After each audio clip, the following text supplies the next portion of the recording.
you're gonna break into.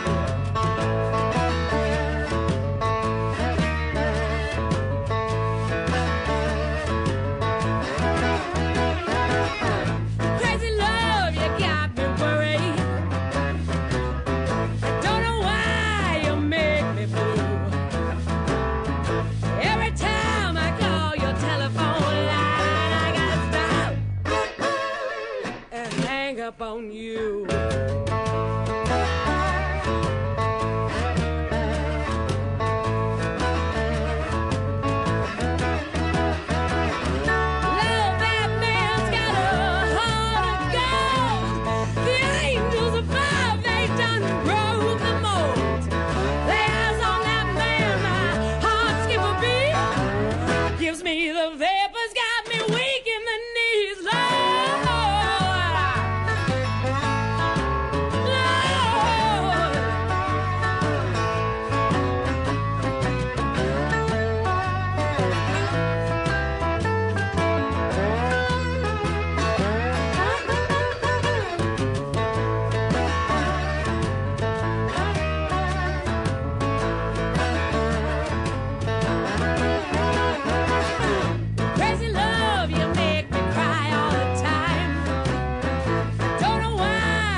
Talkin' Boxing with Billy C. It began as a podcast, went live on the net, and transformed into a full-blown empire. Across the web, on Fight Now TV, and on radio stations around the world. It's the only daily boxing talk radio show on the planet, hosted by the only guy with the balls to do it. Many have stepped into the ring. Many have tried to take the belt. And one by one, they've fallen. Another victim of the undisputed heavyweight champion of boxing talk radio. Talkin' Boxing with Billy C. is on now. My style is impetuous, my defense is impregnable, and I'm just ferocious. I want your heart.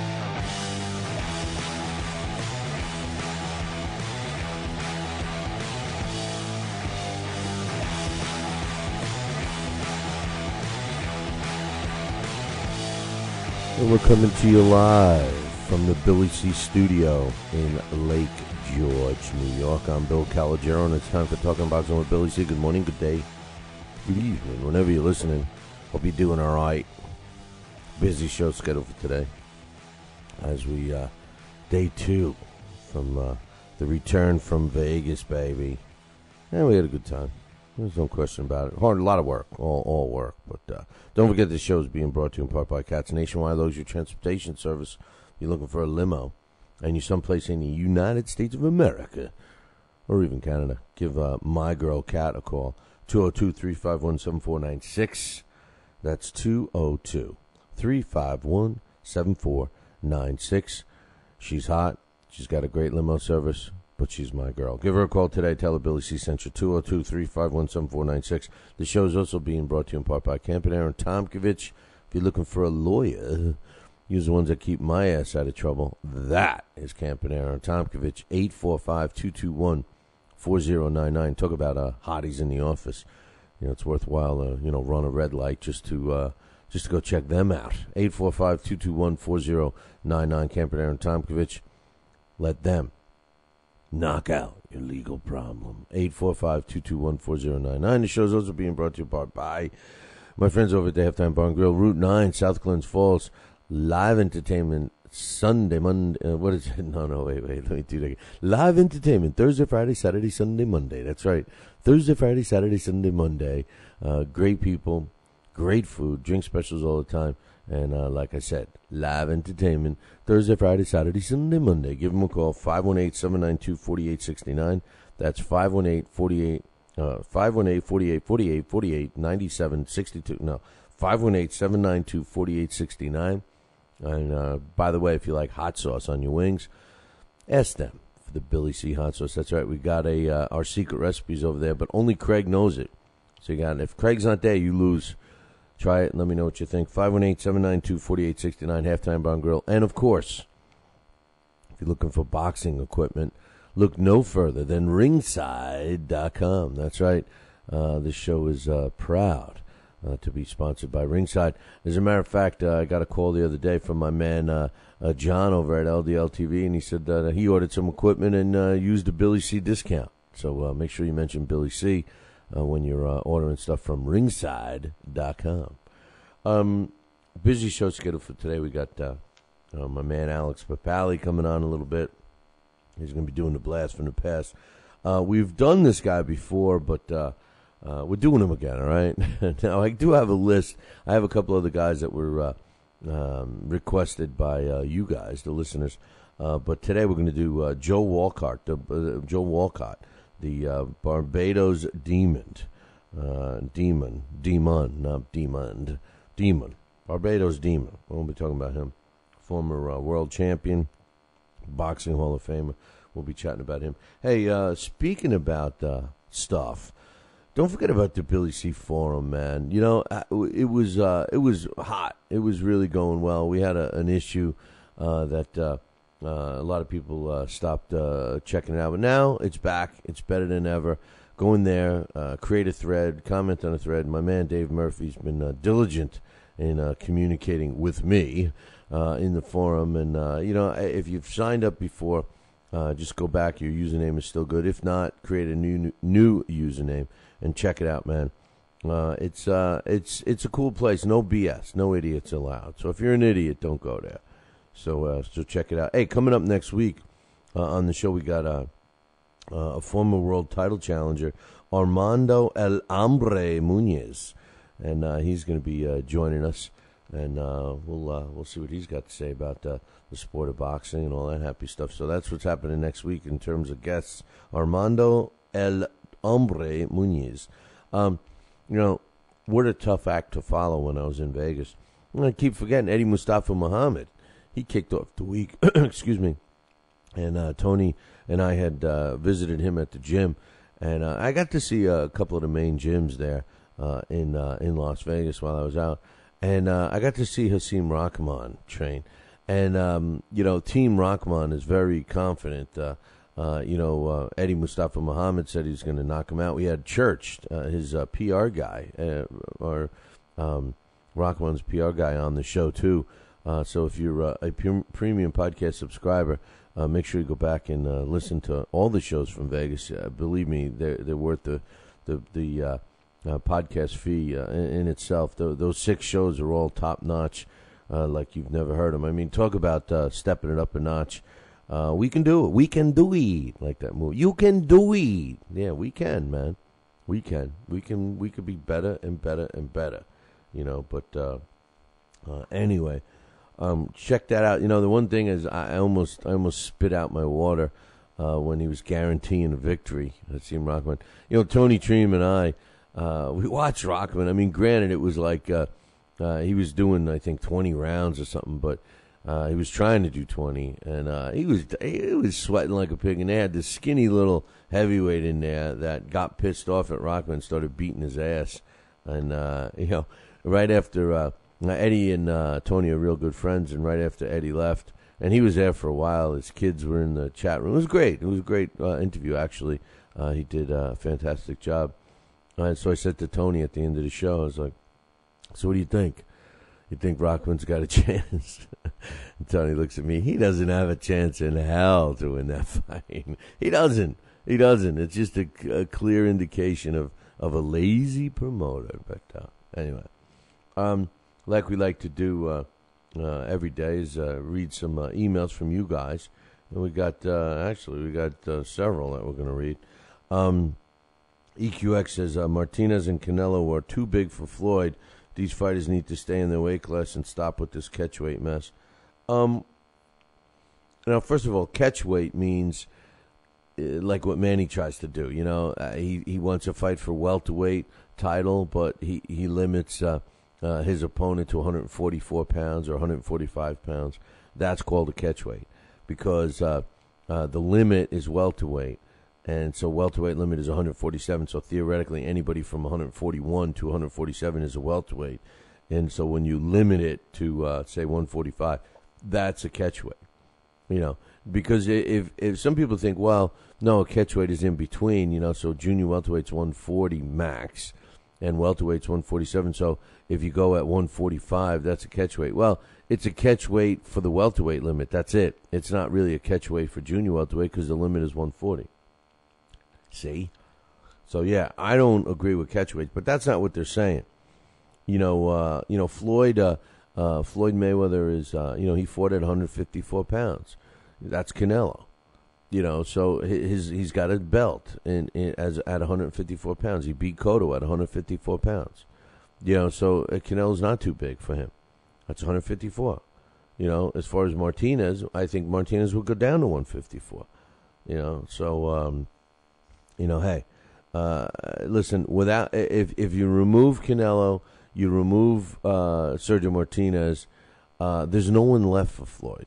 If you want to see him fight Cotto again, or if you want to see him fight the Ghost Guerrero or even Pacquiao, then fine. Because maybe you make one of those three fights. But as far as in my opinion, as far as Floyd, solidifying his place in history, and being, what he thinks he is, an all-time great and all that stuff, then he needs to fight a guy like Sergio Martinez or Canelo, a young, bigger guy.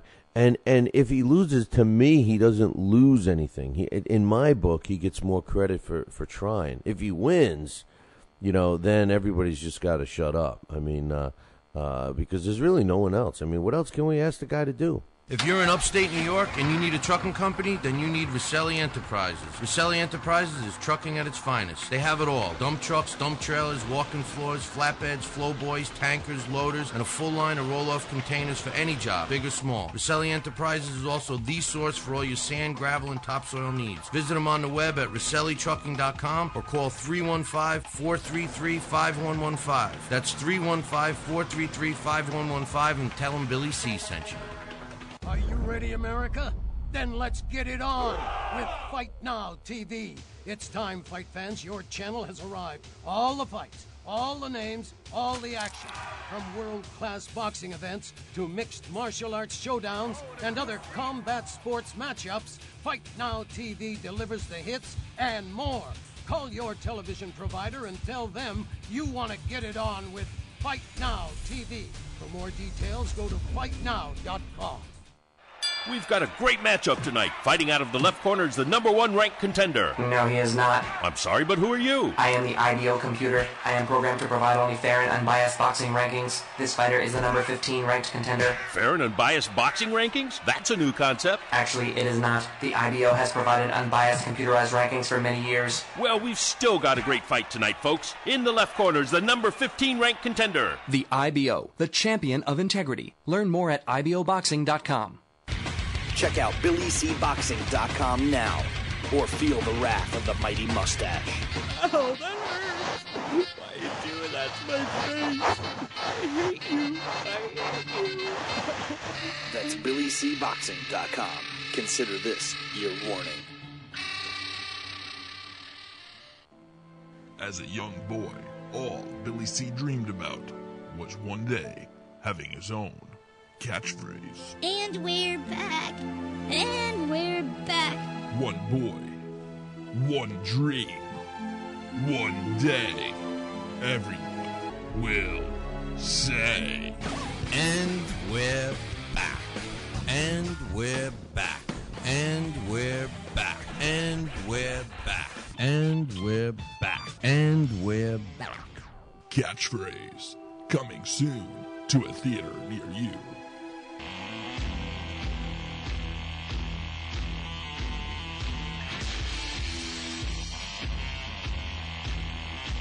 Yo, Adrian.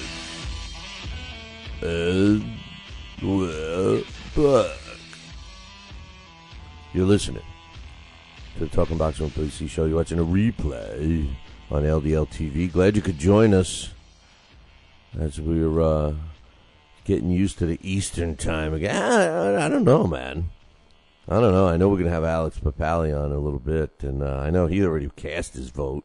He already cast his vote for, I like later. I don't like this early crap, man.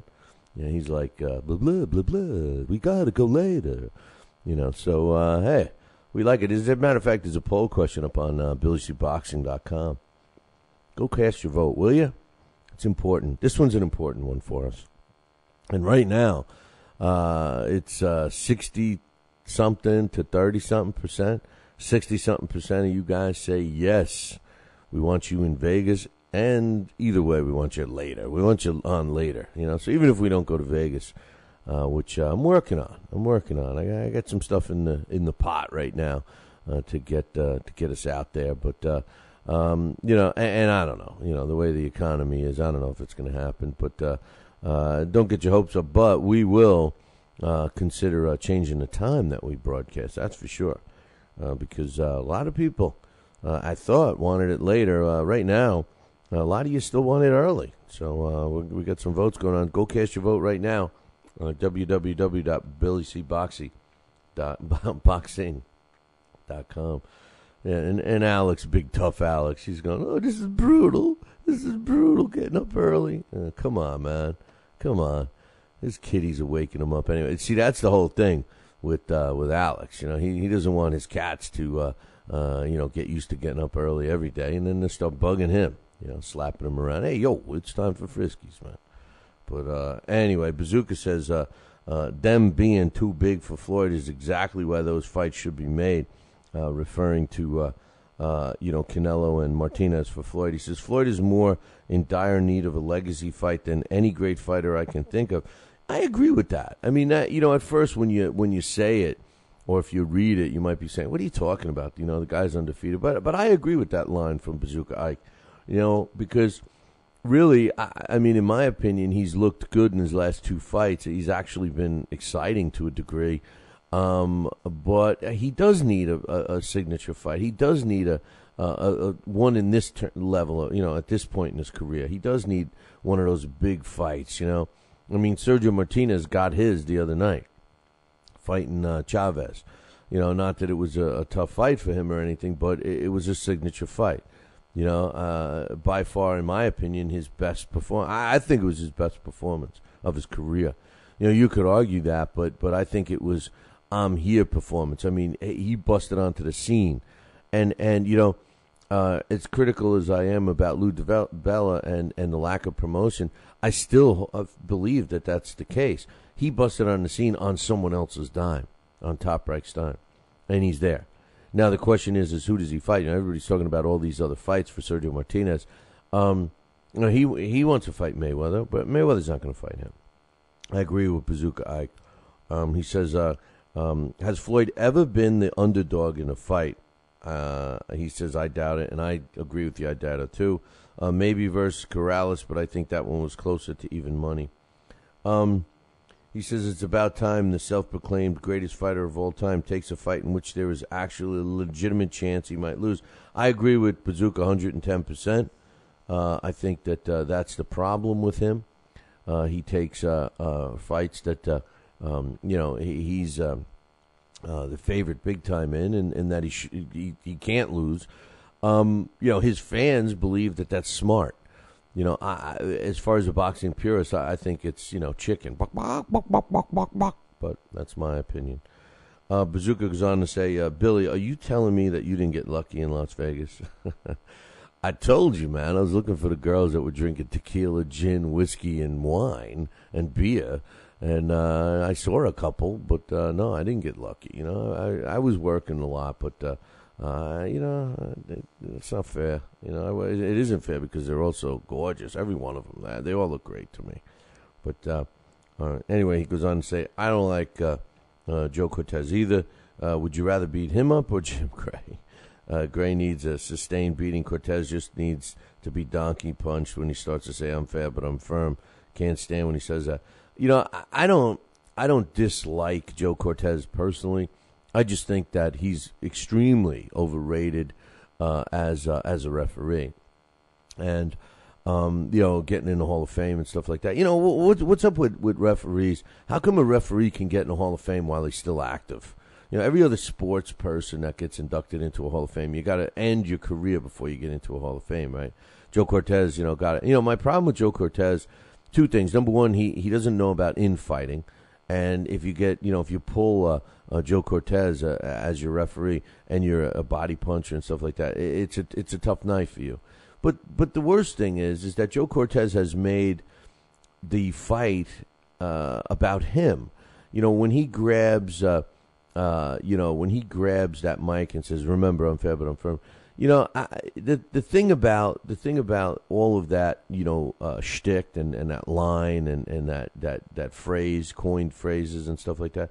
Mills Lane, when Mills Lane said, "Let's get it on," I think that was not, and this is just my opinion because I don't know for a fact, but I don't think that he looked at that at first as being like a coined phrase. I think that's just Mills Lane. Mills Lane is a tough little SOB, and I thought he was one of the better referees, to be honest with you.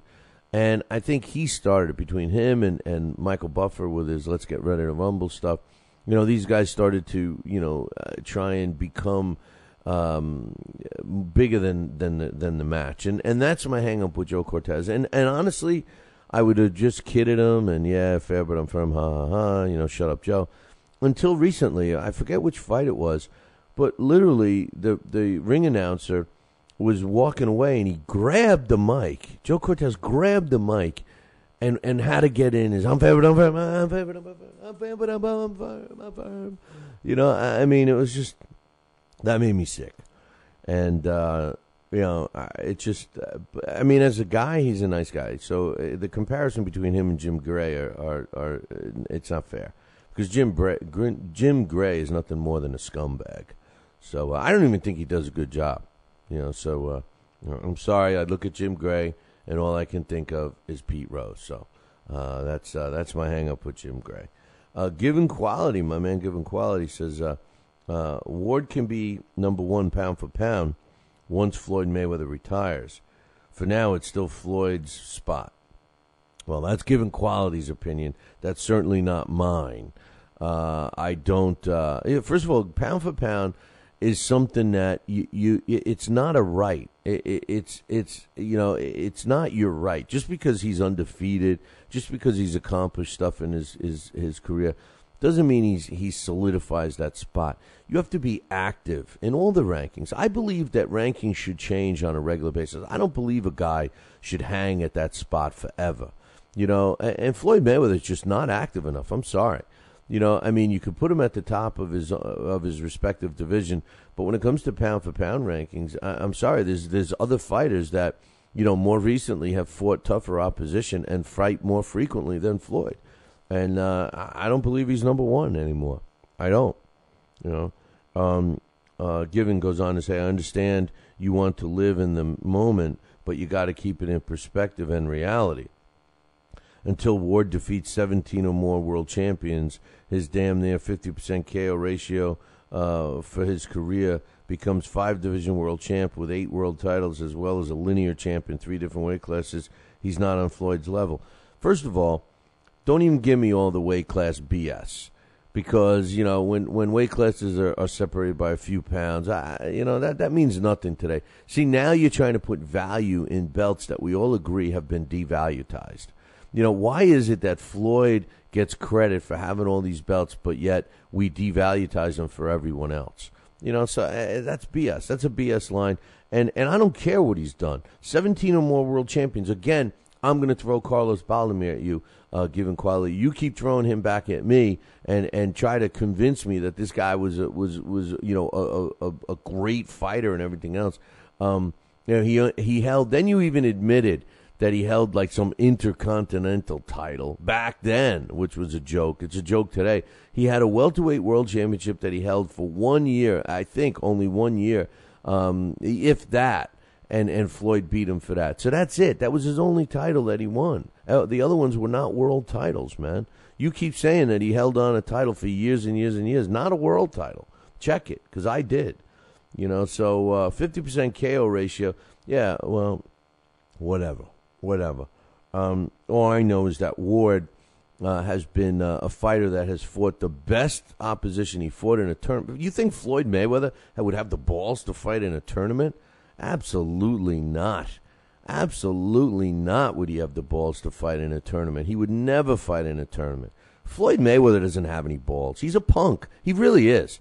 I mean, outside of his talent inside the ring, he's a punk, and I'm going to get to that in a little bit. I mean, he showed it again. Listen, we're only judging fighters by what they do in the ring. In the ring, he's a talented guy. Out of the ring, he's a punk. And that's where Ward gets a nod, pound for pound. I mean, outside the ring, he's a class act, man. I got to meet him, when I was in Vegas. He's a damn nice guy. The linear championship, I agree with you, given that does have some value in it. And we have to say that Chad Ward is definitely a linear champion in his own weight division. I also think that there should be value in a fight, in fighters that clean up their divisions before they move on. Floyd Mayweather jumps up, makes weight, beats someone in that division. Then, fans like Given Quality say that he mastered that division and he moves up or moves back down or whatever. That's not mastering a division.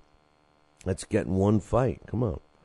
He says, even Ward said he ain't better yet because he's still building his legacy, while Floyd Mayweather has basically completed most of his. All I got to say is undefeated.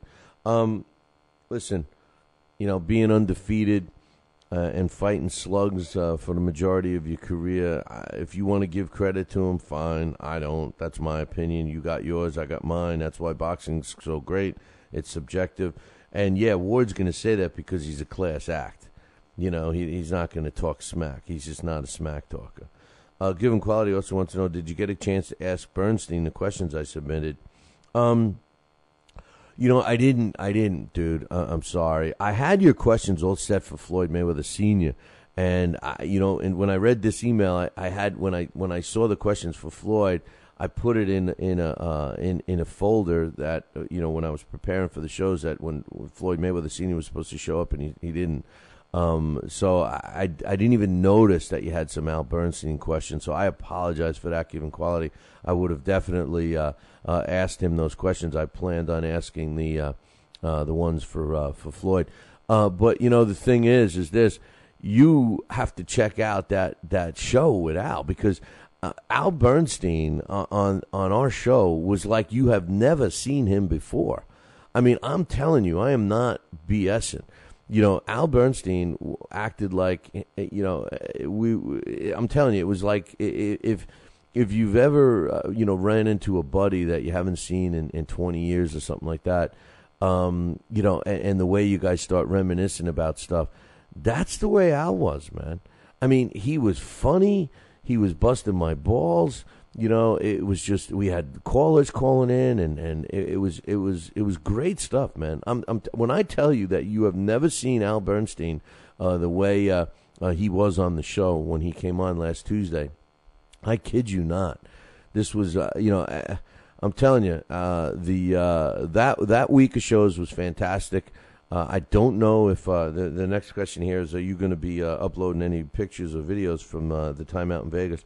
I don't know if we're going to be able to. I'm going to talk to Fight Now about possibly doing that stuff. You can listen to the podcast, if you were a premium podcast subscriber. Are you ready, America? Then let's get it on with Fight Now TV. It's time, fight fans. Your channel has arrived. All the fights, all the names, all the action. From world-class boxing events to mixed martial arts showdowns and other combat sports matchups, Fight Now TV delivers the hits and more. Call your television provider and tell them you want to get it on with Fight Now TV. For more details, go to fightnow.com. Broadcasting in all corners of the globe, on the web and radio. He would scoff at a stretch of that man, I would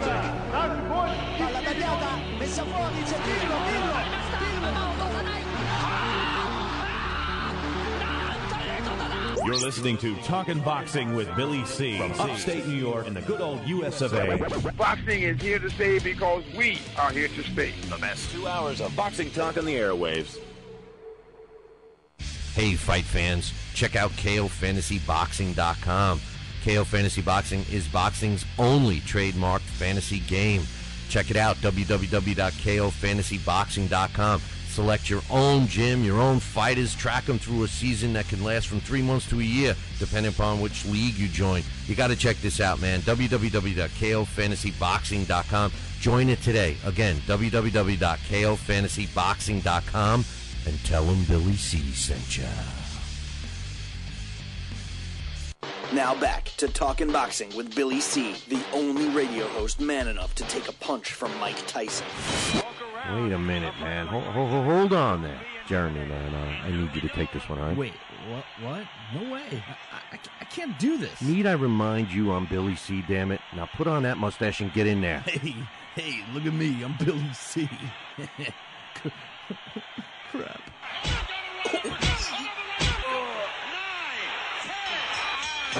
The undisputed heavyweight champion of Boxing Talk Radio. It's Talkin' Boxing with Billy C. Test 1 2. Test 1 2. My fellow Americans, good evening. Welcome back to Talkin' Boxing with Billy C. It's great to be here discussing the sweet science with everybody. I love boxing. I love talking boxing. It's what I do. Bill. Wait, what? Bill. Why are you interrupting me? Wait, what? Wrong. What's the problem? Billy C. I did not have... We're gonna have to ask you. Wrong speech. What do you mean wrong, Billy C? What's going on here? Fine, I'll go. I just wanted to talk some boxing on TPSradio.net. That's all I wanted to do. I don't need your damn show. I'll get my own talking wrestling with the other Billy C. Yeah, that sounds good. Yeah. I've always been a Hulkamaniac anyway. Broadcasting live, brother. Welcome back to Talking Boxing with Billy C. on the mighty TPSradio.net, brother. What you gonna do, brother?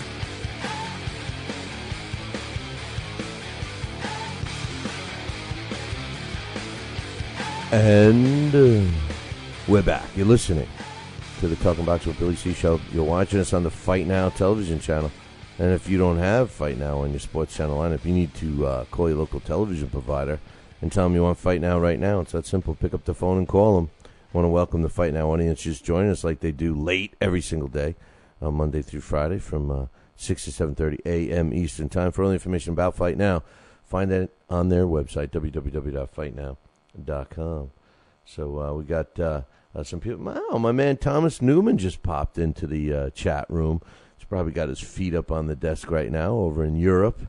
It's around lunchtime, I guess. But he just put up a column, actually just a short story.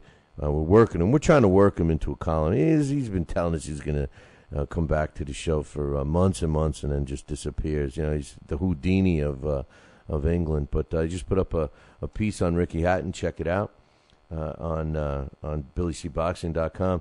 And Coach, you missed some great shows, man. If you only were able to catch bits and pieces of the shows from Vegas, man, go back and play the podcast, especially, I guess you can only if you're a premium podcast subscriber right now. But I'm telling you, I'm not exaggerating, man. Go ask anybody that caught the shows. If you missed them, you arguably could have missed the best shows we've done in 10 years. I mean that's how good it was. And forget about the guest lineup. I mean, it was just second to none. I can't think of any other show, really, not even. Not that I think that there's any competition out there, but we don't build our show on guests. We just don't. But we had the best guests on Fight Now. It was just unbelievable. Just off the top of Eddie Mustafa Muhammad, Mike McCallum, Al Bernstein, Buddy McGirt, the Jackie Callan showed up. I can't even remember all the guests. The Magladano brothers. Now, those are a couple of good kids, man. Now, you talk about good quality, fighters that are clean and good image for boxing. The Magladano brothers are definitely those. So, just to close up here, Given Quality says you're going to upload any picture videos. We may get some clips or something, but really I recommend that you splurge and check out the premium podcast, because you won't regret it. Trust me, you won't regret that. But Thomas Noonan says, I would have joined you in Vegas. You should have joined us in Vegas. Maybe if you'd listened to the show every day, you would have known we were going out there. We were promoting it for 3 months. Come on, Newman. Hello, Newman. But anyway. Belies 2787 says, is it Floyd's fault that Oscar won't let Canelo fight him, or that Martinez would rather... I love the wording here. Right off the bat, you can tell this is a Floyd fan. Is it Floyd's fault that Oscar won't let Canelo fight him, or Martinez would rather take a rematch with Chavez or Cotto than Floyd? If Floyd fought them right now, you'll say Martinez was exposed and Canelo was green. You all are so desperate to see Floyd fight. You'll all swear you hate him, but without him, the sport's in the crapper. First of all, Canelo, they would fight Floyd in a second. Everybody wants to fight Floyd because of the money. It's Floyd that doesn't accept the fights. It's not Oscar not letting him. It's not Martinez preferring a fight over Chavez. It's because that's who they can get the money with. Floyd is running like a scared bitch. I mean, come on, man. He only wants to fight easy fights. Come on. And honestly, I think that boxing would be better without Floyd.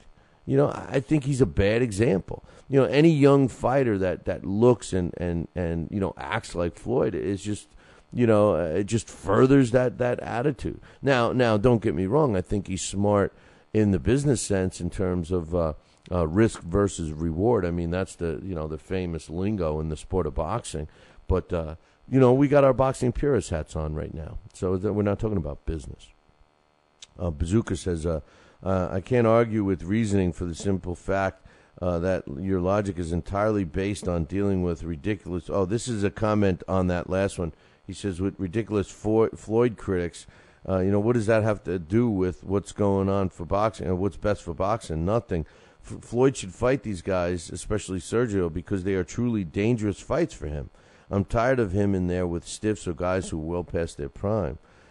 Any boxing, and by the way, boxing would be better without Floyd than it is with him. Yeah, I said it. Yeah, I said it too, Bazooka. I agree with you. Sky A says, I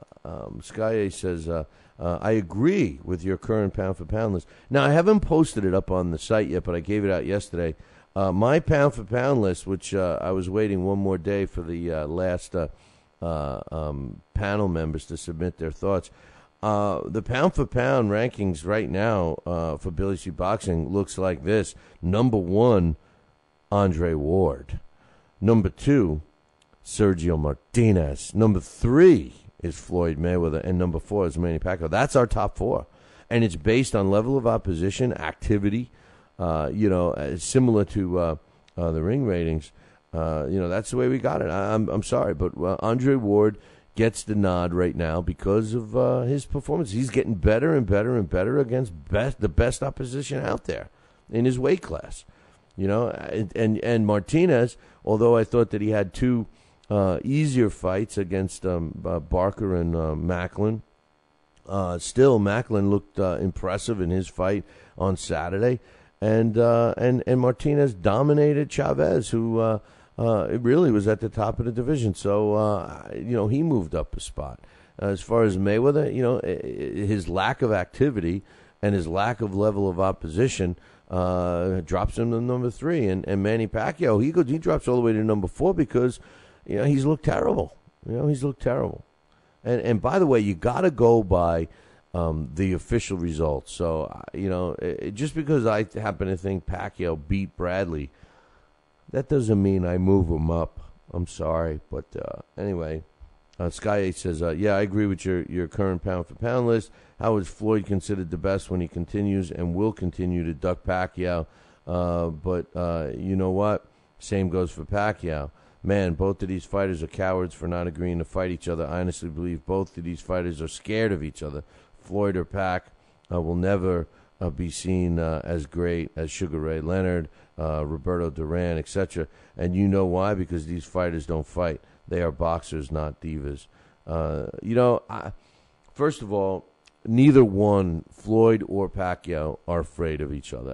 That let's get out there right now. Floyd, it was a matter of a business deal. Floyd wanted, a bigger percentage. He's got the numbers to back it up, and Pacquiao doesn't make the decision himself. He's got to go through, 5,000 people and their hands and everything else, and I think that's the main reason why that fight was never made. It may be made down the road. That's my hang-up with Pacquiao fighting Juan Manuel Marquez. Even if he beats the snot out of Marquez, Mayweather can sit and say, well, who cares? I beat Marquez too. So as far as the fighters, I coined a phrase years ago: fight. Everybody wants to fight, but nobody wants to fight anyone, and that's so true. And that's definitely the case with these two. Hawk says, I'm tired of Joe Cortez. Also, only Floyd fans, let's just say that, are still rating Floyd pound for pound above Martinez. Sergio Martinez called out Floyd at 154 pounds 2 years ago. Floyd was quiet as a mouse. Then when Martinez can't get anyone to step up to 154, he moves to 160. Only then does Floyd call out Cotto for his 154-pound belt. Floyd and everyone else thought Cotto was a shot paper champ when Floyd made that fight, and Floyd struggled with him. Sergio Martinez should call out Floyd again at 154 just to make Floyd throw his belt in the trash. The thing that bothers me about Floyd and his belt is he's got a couple of them. The WBC rule says if you win a belt in another division, you got 10 days to decide which division you're going to compete in, and then they vacate the belt. They did not make Floyd do that. So Floyd actually holds Cotto's 154-pound belt in the WBA, and he holds the WBC welterweight title. So, again, people making special consolations for him. But, whatever. Hawk goes on to say, Hawk had a lot to say. He missed the show. See, you guys, man, you guys should just, bite the bullet, the premium podcast. I'm telling you, it's where it's at. Rigondeaux has skills. I can see why he was a great point boxing amateur, but all the people saying Nonito Donaire was ducking Rigo are dumb.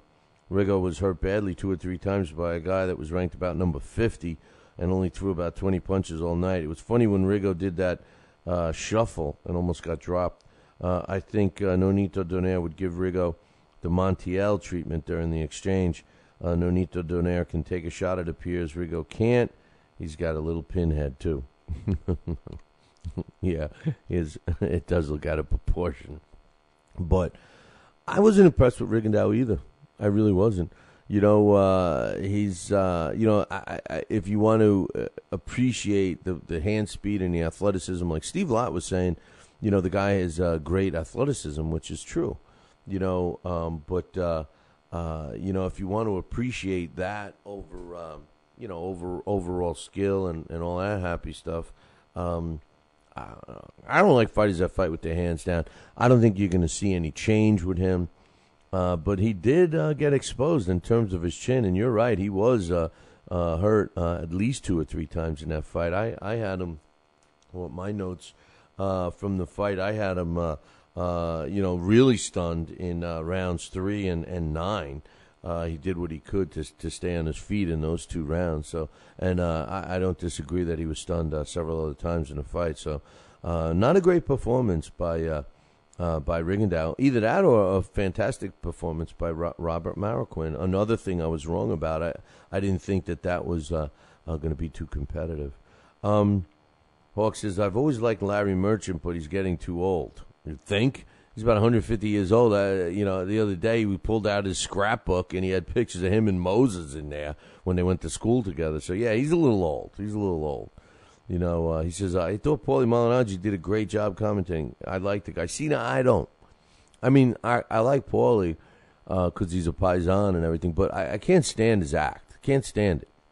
Now, Al Bernstein, it's funny because I keep telling you guys about Al Bernstein and the great job he did with us.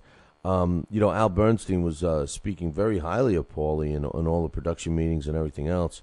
But I didn't think he did such a great job. I don't think he's the smartest guy on the planet. I think you need some level of intelligence to do that kind of thing. I just do. I think a dummy just can't. And I'm not saying he's dumb, but the act, the googly eyes, that act is just not good for the camera. Maybe it's good in the ring, but not good in the camera. He says. Goes on to say, Floyd isn't a pound-for-pound guy. For the last 5 years, Floyd Mayweather has cherry-picked like a mofo. Floyd is the pound-for-pound cherry-picking hype queen. I can't rate a coward in my pound-for-pound, even if they look skilled versus B-level opponents. I put Martinez number 1, Ward number 2, even though I think Chad was overrated and weight trained. Don't say that. I can't stand when people complain about weight. A fighter signs a deal. That's the end of that. And as a matter of fact, Chad went on in public and said how great he felt. That the bottom line is he lost the weight the right way. Chad just got his ass kicked, man. Andre Ward just showed that he's that much better than Chad. And if he's not careful, Ward's going to move up to light heavyweight and beat his ass again. Pacquiao's number 3. Nonito Donaire is number 4. He says Floyd can't be number 4 when he ducked Pacquiao. So interesting pound for pound for my man Hawk. Hawk says Amir Khan is an arrogant joke. Says Roach told that dummy not to trade with a hooker. I'll tell you, I wish I would have seen one. Oh, no, different kind of hooker. Khan has a glass jaw. I hope Garcia reminded him of that. For Khan to demand Roach leave Pacquiao and Chavez is for his ass is funny. And now Khan will be number 2 to Ward. Also, I like to watch Khan fight, but a trainer can't fight the fight for him. Garcia drew Khan into a brawl and smoked his ass. End of story. Khan keeps forgetting that his chin is worse than my sister's. In all fairness, Hawk, Khan wasn't telling Freddie Roach to leave Manny Pacquiao and Chavez. His gripe was that he felt that when he was being trained for a fight that he wasn't getting Freddie Roach's full attention. And for that, I agree with Amir Khan. Amir Khan is one of those top-level fighters, and he needs to get his attention, and for him to be, being forced to go to the Philippines to train just because Manny starts his training. I agree with Amir Khan. I do. And as far as listening to your corner, when Freddie Roach did give him instruction, he listened. Freddie Roach has not been given instruction. Hey, listen, Freddie Roach has definitely dropped, in my opinion, as far as his training abilities. He's just not. I mean, just look at his record. I mean, what is he? 1 in 5 in his last 6 fights or something like that. But I got one more from the other Alex. But speaking of Alex, joining us right now, he may be a little tired because he likes the nightlife better. Alex Papali, what's up, man?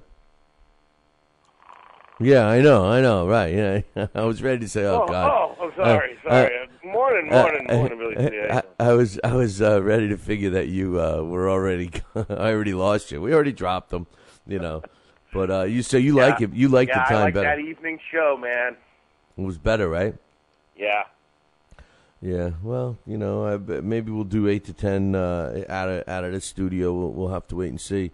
It did seem like it was more people were at least catching the show live, even though that they can catch it anytime they want. Really, I mean that's the truth of the matter. It's true. But yeah, I think like you were saying yesterday, the chat room was always jumping, and that is a difference. To have a bunch of people, it's like you got your own little peanut gallery there. Oh yeah, well we were also making them part of the show like we always do. We get their comments and everything else. Although I heard you couldn't stay up with the big boys on fight night, huh? Yeah, I crashed on that. I mean, it's brutal on the East Coast. It's so how it is. It's it was 1:30 in the morning, but I watched the Canelo fight, and then I should have got up and went and sat in front of the computer, but I didn't. I tried to watch a little bit of the Maidana Karras fight, and the next thing I know, it was about an hour later. How do you fall asleep through that fight? That was probably the most exciting fight of the whole weekend. You know, I know, it sure was. I mean, back and forth. But I tell you, that's one thing I enjoyed about being out in Vegas was, I acclimated to the time difference pretty good. Like me, I like other sports and stuff. I know that's a curse word to you, but I like watching football games at 9 in the morning and 10 in the morning. That's good, man. That's great stuff. Hey, you had to be rolling. Did you catch the Bernstein show? Yeah, I enjoyed it. Did you hear him slaying me with all the USS Enterprise and all those references to Star Trek and all that crap? Yeah, he did. He had some good. He was comparing you to who was it? Count Dooku from Star Wars. Whoever that is, I'm like, yeah. He goes, you don't know who the hell I'm talking about, do you? I'm like, no, I know. He says, well, you know Yoda. And that's when I did my famous, that's that chocolate with the cream in the middle joke, But anyway, had a great time out there. Wish you were out there next time, my man. Let's talk a little about the fight. Your boy Martinez, in my opinion, had a career-defying night. It did get a little interesting there in the 12th round. But, quite honestly, not taking anything away from Martinez because he did everything. I knew he was going to fight that fight. I just didn't think he could last for the full 12. He proved me wrong. But nothing for nothing, Alex. How did Chavez think he was going to win that fight without throwing any punches at all? Yeah, well, I think Martinez had shut him down because Chavez needs a couple of steps to sort of get some momentum behind his offense. And if you notice what Martinez was doing, he just kept stepping to the side, kept circling him. So Chavez never. He had to keep turning. He never had that step or two that he seems to need to come at you. He's kind of like a train. He almost needs to chug at you like a little bit before he starts his offense. And Martinez just never let him do that until finally the last round. And it must have been. That's what I was saying on the. When I was on last week was that one of the things I like about Martinez is that he really is a gladiator, and that he is willing to risk. I think that's the big difference in terms of, like you were talking about, the pound-for-pound list. In terms of pound-for-pound qualities, Martinez is the guy who's willing to risk. Mayweather is not. That's just a gulf of a difference between the two of them right there, and that last round proved it. I mean, I was screaming, hold him. You know why he didn't? His legs were so gone, Alex, that he couldn't. Really, his only option was to throw punches, which at the time, I agree with you. I'm saying to myself, what a stupid idiot. Why are you standing right where Chavez? But Chavez, his greenness came through because, yes, I had, become impressed with him. I think he was getting better and better, and he works the body well. But the greenness of Chavez came out because when he had Martinez in all kinds of trouble, if the guy was just a little more polished, and I mean Chavez, he would have landed another shot or two and maybe finished Martinez off. He didn't. He was so wild with his punches that Martinez, a combination of him throwing punches and just moving just a little bit, just saved his life. And that flinging him down, I think, cost him the fight because that gave Martinez at least 12 to 15 seconds right there by the time he struggled back to his feet and everything else. Yeah, I mean, Martinez was very badly hurt, and it did seem a little like the Melder Taylor Chavez Sr. fight. And, I mean, I think the thing that people need to remember is that night we didn't feel good about Chavez winning. I mean, I think when you look back in history, the fact that Chavez won, it seemed almost like a foregone conclusion. Just when you watch it again, you see what a beating Melder Taylor took that you didn't really notice until the end. But that was not the case with Chavez Jr. the other night. If he had won, it really would have been. I mean, I would have been let down, and it really would have been a knock on Martinez. But you're right; it would have been a big credit to Chavez Jr. because I think you're right. I mean, I think that's definitely a major part of why he was slugging, and I think you could tell when Martinez got up from the knockdown, he like reached down and touched his toes, like he was almost trying to stretch his legs out to get some feeling back in them. So you're right. I think that finally the few body punches that Chavez Jr. was landing were getting to Martinez. But, you know, like one of the things we had said in the blast about his father is that Chavez Sr. always stayed within punching room.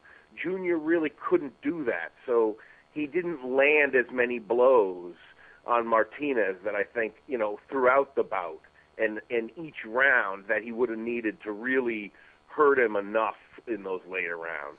That's my point. You see, I thought that he was cutting the ring. I thought he did a good job cutting the ring off. I mean, considering the fleet of footness that is that correct English?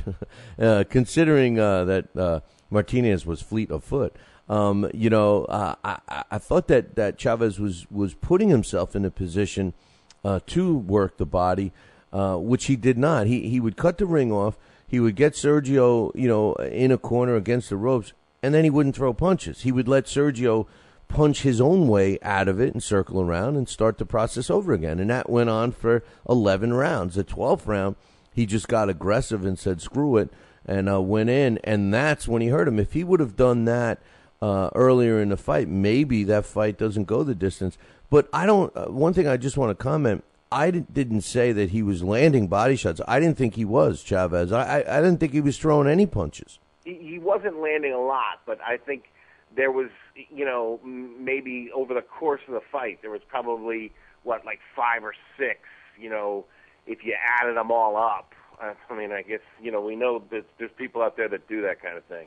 Yeah. But they get paid the big bucks to do that. And that's how ridiculous. You know, I just, again, that bothered me so much that HBO has really become so dependent on those stats, and it just bothers me. I have no problem looking at it at the end of the fight and just for conversation piece, but during the fight, and when they put that stat up, so you're watching the live, someone else, you're basically watching someone else's, you know, perception of whether the punch landed or not, and that's ridiculous because one of those graphics that they show at the end there with the body, and I think that's the one that they only show at the end. I think they call it Punch Zone, where they showed like the outline of a body, and where the punches landed. Yeah. Did you notice the one that they showed of Chavez? There was like just such a bright red under his chin because so many of Martinez's blows were, you know, cracking him in the mouth and the chin, and Martinez had nice little hooker cuts there. He was hitting him with Chavez Jr.'s mouth was bleeding probably from round 2. Well, his eyes took some rounds it got real bad. His eyes took a beating. I never saw him that swollen. Yeah. But hey, we got about a minute before we take a break and then do our blast. But what'd you think of Rigondeaux's performance? Wow, I was surprised because I really thought that he was going to be one of the guys. I think that was something I said last week on the show was the two guys that we'll be talking about next week would be Martinez and Rigondeaux. And, boy, I was wrong about that. Rigondeaux, I don't know if it was a bad night or if kind of what Max Kellerman was saying, that Marroquin had a deeper amateur record than people might have thought about going into that fight. And, so he did have his moments, but it seemed more that it was Rigondeaux either not taking him serious or being boring. Hey, hold that thought. Let's take a break, and we'll finish that up in about 2, all right? Okay. We'll be right back. Talkin' Boxing with Billy C. now has official merchandise available on TalkinBoxing.com. T-shirts, sweatshirts, hoodies, and mugs. And yes, even undergarments. Talkin' Boxing apparel is the perfect gift for the boxing fan in your life. Log on to www.talkinboxing.com. That's TalkinBoxing.com and place your order today.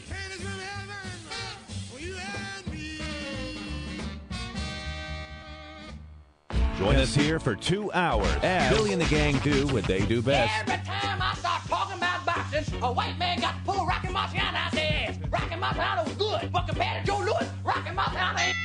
Hit Joe Louis's ass. Joe Louis was 75 years old when he fought. Huh? What? We're supposed to be talking boxing. It's Talking Boxing with Billy C. As Billy C sits here in the multi-million-dollar Talkin' Boxing Studios, sipping a fine wine before you're even out of bed, you should be thinking, damn, I wish I had a mustache like his. It's the Talkin' Boxing with Billy C show. He's Billy C, and you're not. Sucks to be you. Now let's dig into our archives and hear a rare interview when Billy C first became the champion of boxing talk radio. Hello, Billy C. As the new champ, can we ask you a few questions? Why, certainly. Okay, your fans would like to know how you and your corner have successfully walloped the competition. We're not ordinary people. We're morons. Anything else? I'm a victim of circumstance. Did your success finally come when you made the show 5 days a week for 2 hours? What do you think? I'm trying to think, but nothing happens. Now, please tell the listeners what you've learned from making it this far. Certainly. If at first you don't succeed, keep on sucking till you do succeed. Great words of wisdom, Billy C. Keep up the great work as the undisputed People's Champion with your show, Talkin' Boxing with Billy C. Any last words to anyone who's listening? This is your fault, you bonehead.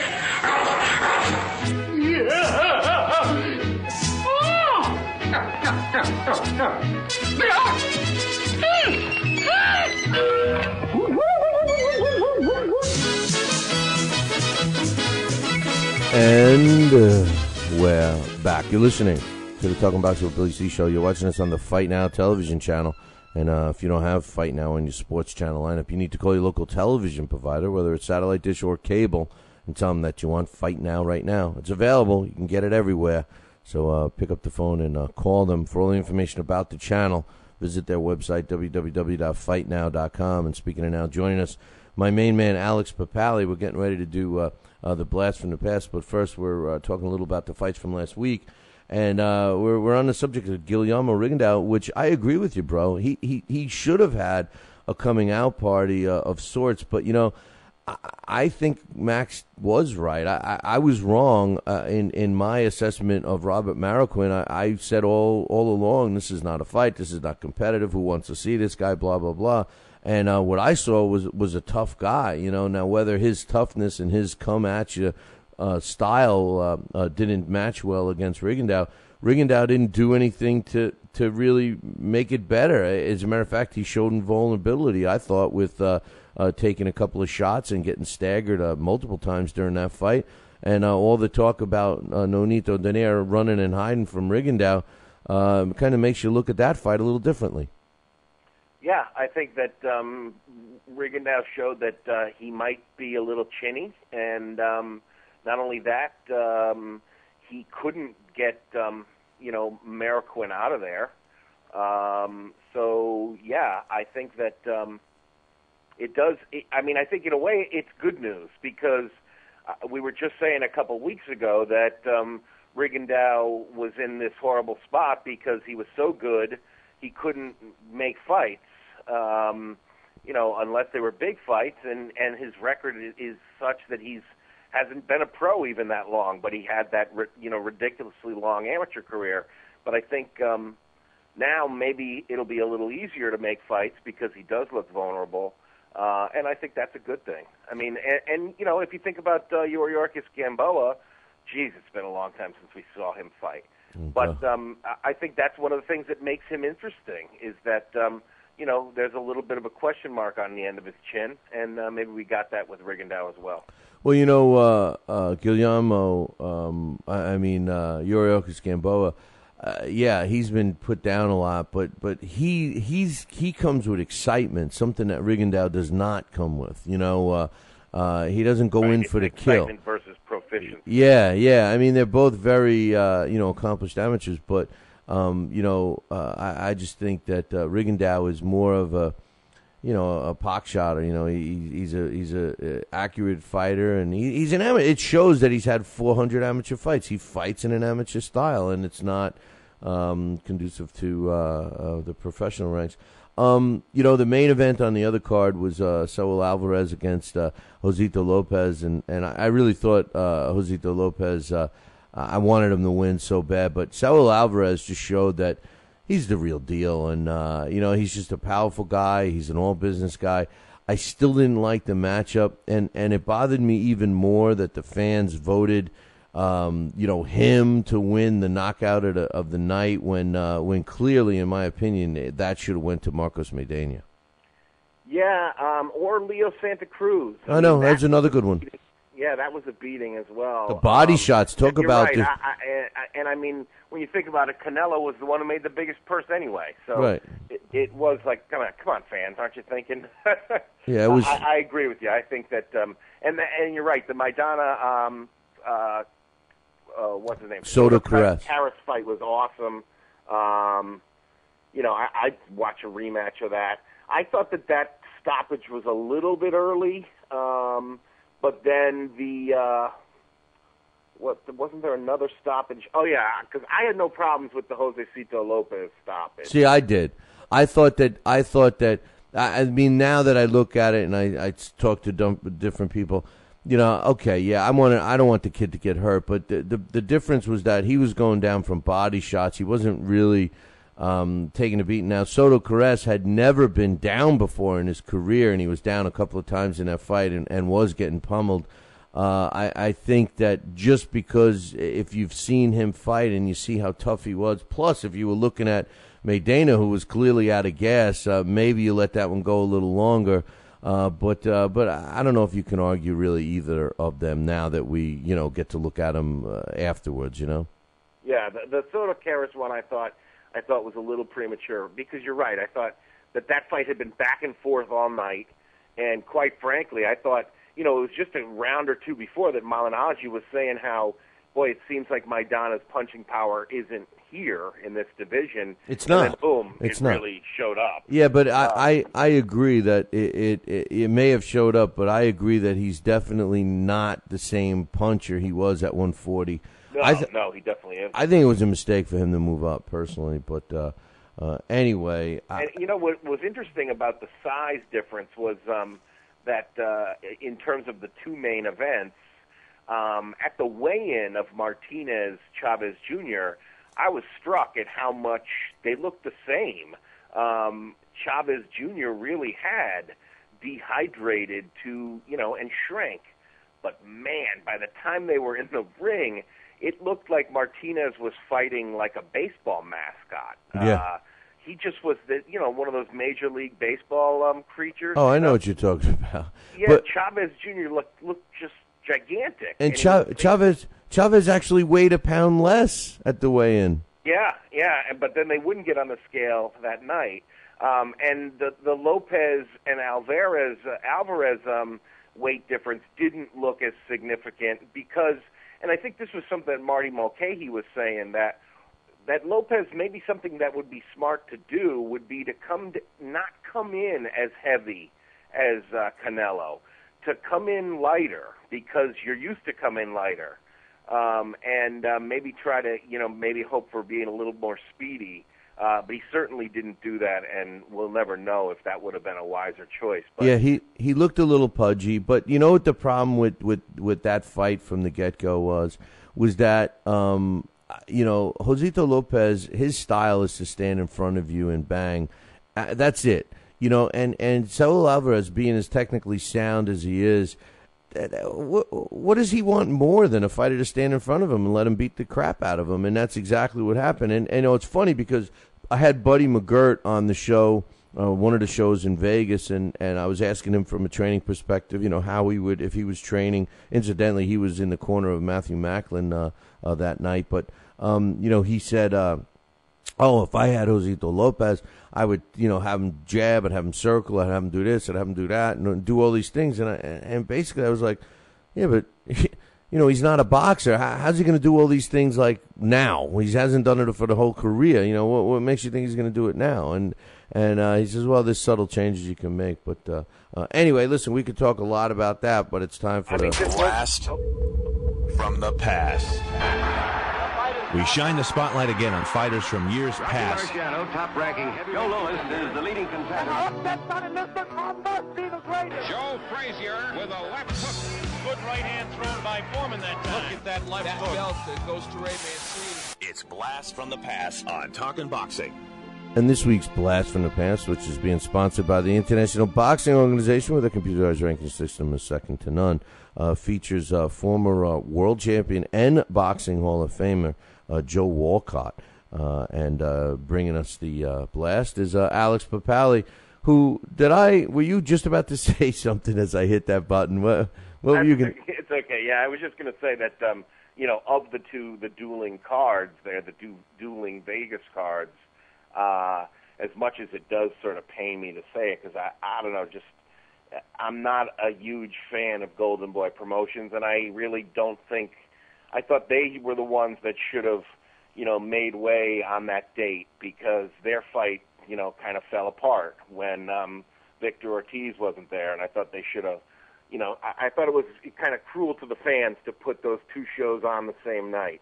Because there's really no way to watch them simultaneously, and in this age, if you're not watching them live, it's pretty easy to get the results spoiled for you. I watched them simultaneously. I do think that the Golden Boy show was a better show. I think the undercard was, but the main event wasn't. I did watch them simultaneously, and it was the hardest thing, man. God, that must be brutal. Oh God, it was. I'm sitting there trying to watch both, and we had both sound on, so you're hearing some commentary, but it was doable. It was good, and they were almost choreographed to the exact second. It was funny because one was ahead, and then there was a short fight, and the next thing you know, both main events are being introduced exactly the same time, and the fights were literally a few seconds apart. One round would end, and the next one would end. It was ridiculous that they both. I mean, it was good for us because it put us in Vegas, and we got a lot of good things. Hopefully, going to come from that. But it was stupid to have that two big fights against with opposing promoters on the same night in the same town.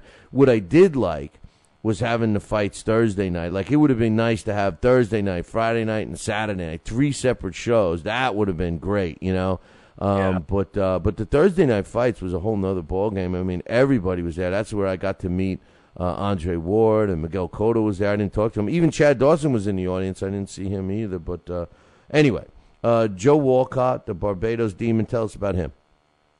Yeah, this guy, he's become one of my favorites. And in terms of, the old fight photos, this guy, if you ever, I'll post it in the Facebook group. There's just an absolutely beautiful photo of him. They used to refer to this guy as a sawed-off Hercules. And when you see how thickly muscled he is for a little guy, you'll see why they called him that. They're not really sure where he was born, when he was born. It was either April or March of 1873, but it was in Barbados in the British West Indies. And he ended up around ships and the dockyards, and he was on an island. At 15 years old, he signed on as a cabin boy on a ship and soon ended up in Boston. And at that time, boxing was pretty popular, and Walcott had fought a little on the ship and started boxing as an amateur while he worked in Boston as a cook, and he also worked as a porter and for a moving company. And he fought as an amateur. At one point, I guess he fought 2 foes in one night, both of which outweighed him by 20 pounds each, and it earned him a reputation as a giant killer. And that really was something he had his whole career. He was only 5'1.5", and fought between about 135 from lightweight to welterweight. But it was very common for him to fight bigger guys. He had an incredible chin, very durable, and they described him as a fury in the ring with a swarming, unrelenting offense.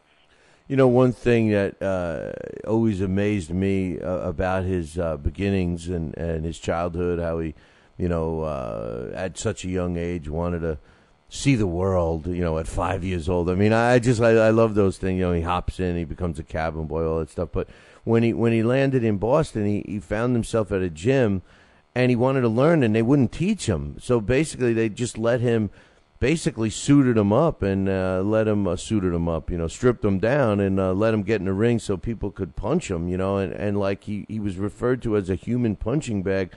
And that's how he learned a lot of his skill, which amazes me. You think of the bully always hitting the smaller kid all the time, and that could have been Joe Walcott. The smaller guy, like you said, 5'1.5", getting smacked around in the gym. Next thing you know, he becomes one of the greatest fighters of all time. Yeah, and maybe he learned, maybe some coolness under pressure or something. From getting hit on and seeing how people would come at him or something. You wonder, what could you gain from taking lickings like that in a gym? Exactly. What we know you gain now is pugilistic dementia. Yeah, that's true. You gave that. Aside from some great fights that he had, I mean, as usual, the names on his list, Joe Gans and I mean, just every Kid Carter. I mean, all these guys, young Peter Jackson. The names are synonymous to greatness. The one thing that amazes me is, his death. And I know we always kid about, this is your favorite part, but he got hit by a car. What's the details about that? I mean, that's all I know. I mean, did was he a little demented? Was he staggering around in the street? I mean, he basically walked out and got hit by a car at 62 years old, and it was over. I don't think that there was anything, that there was anything strange about it, other than it was just a really tragic thing.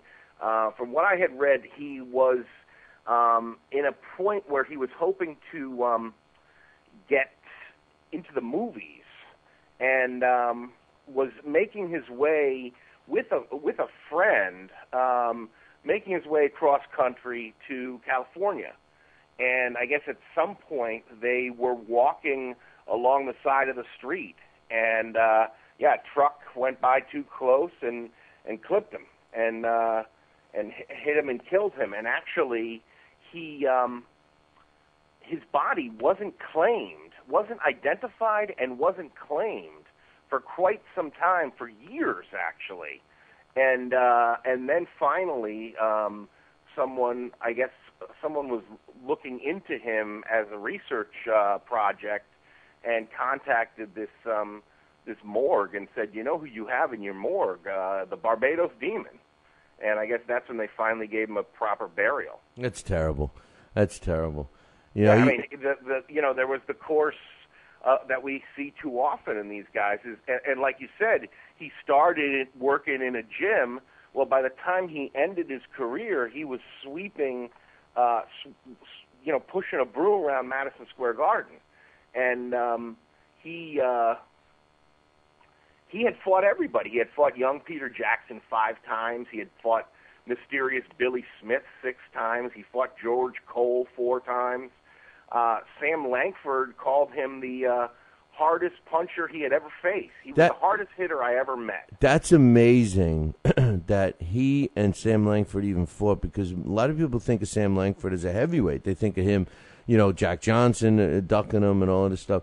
And yet Sam Langford, that's an amazing feat in himself. I mean, obviously. Can you imagine having a video of that fight? Oh gosh, I mean, anybody that if you don't know who Sam Langford is, Clay Moyle, a good friend of ours here on the show and mine personally, check out his book. You can get it, a signed copy up on BillyCBoxing.com under the book club, and you could see that this guy, Langford. I don't mean to steer away from Joe Walcott, but Langford, fighting Joe Walcott at lightweight, and then eventually, chasing Jack Johnson around at heavyweight. Amazing stuff, and he had a 20-round draw with Joe Gans.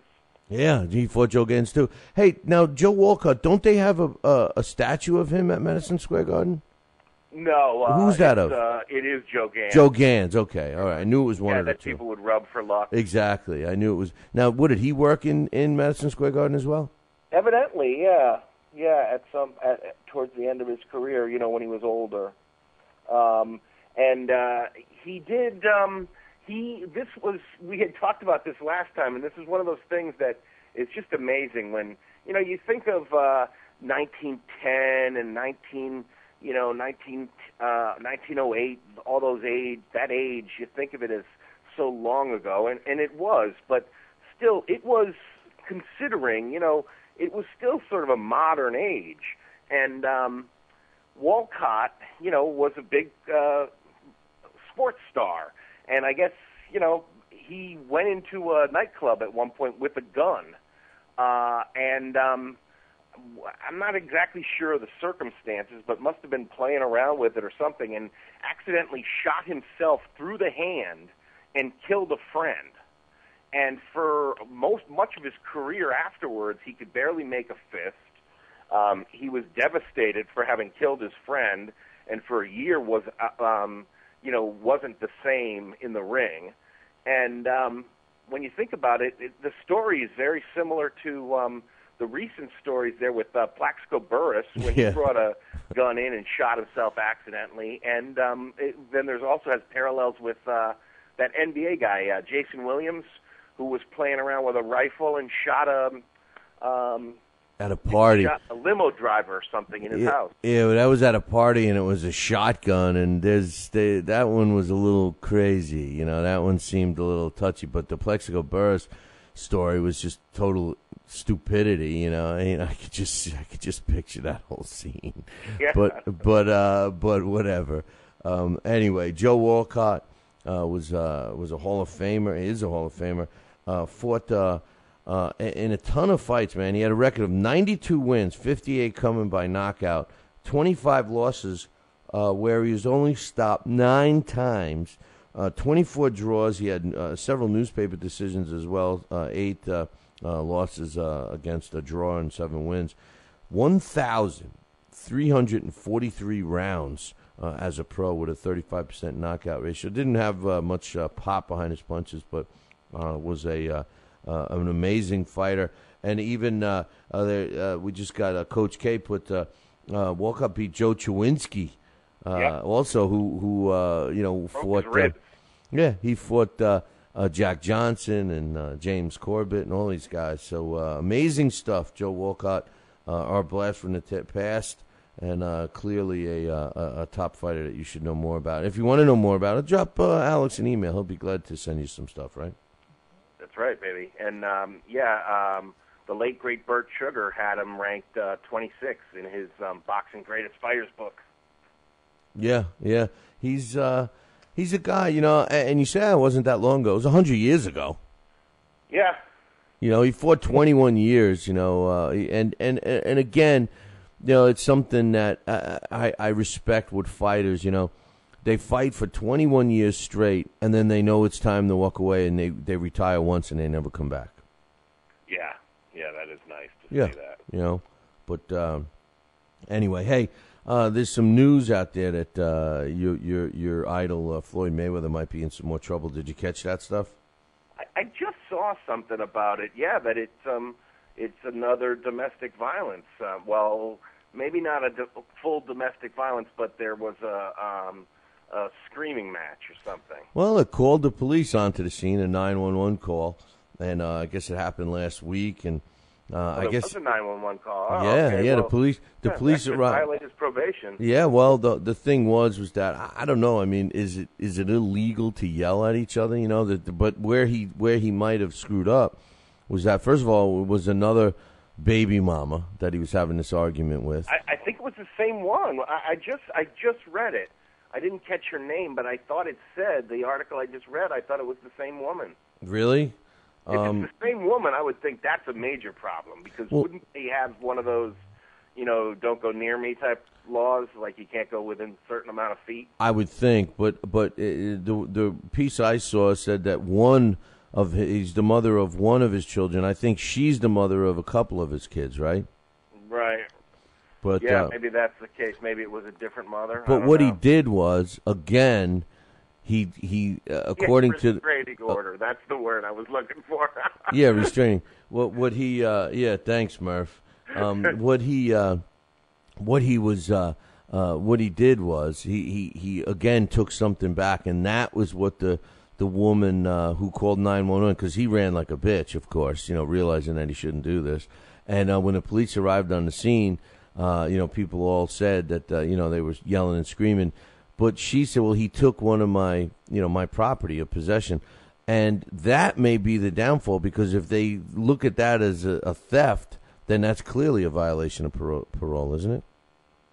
Yeah, I would think so. And even if I would think even if the argument was heated enough that there's a breach of peace or like disturbing the peace type call, like a noise type thing, I don't know. I mean, that's a good question for a different Pierre Paoli, because I would think that it doesn't necessarily have to be a felony.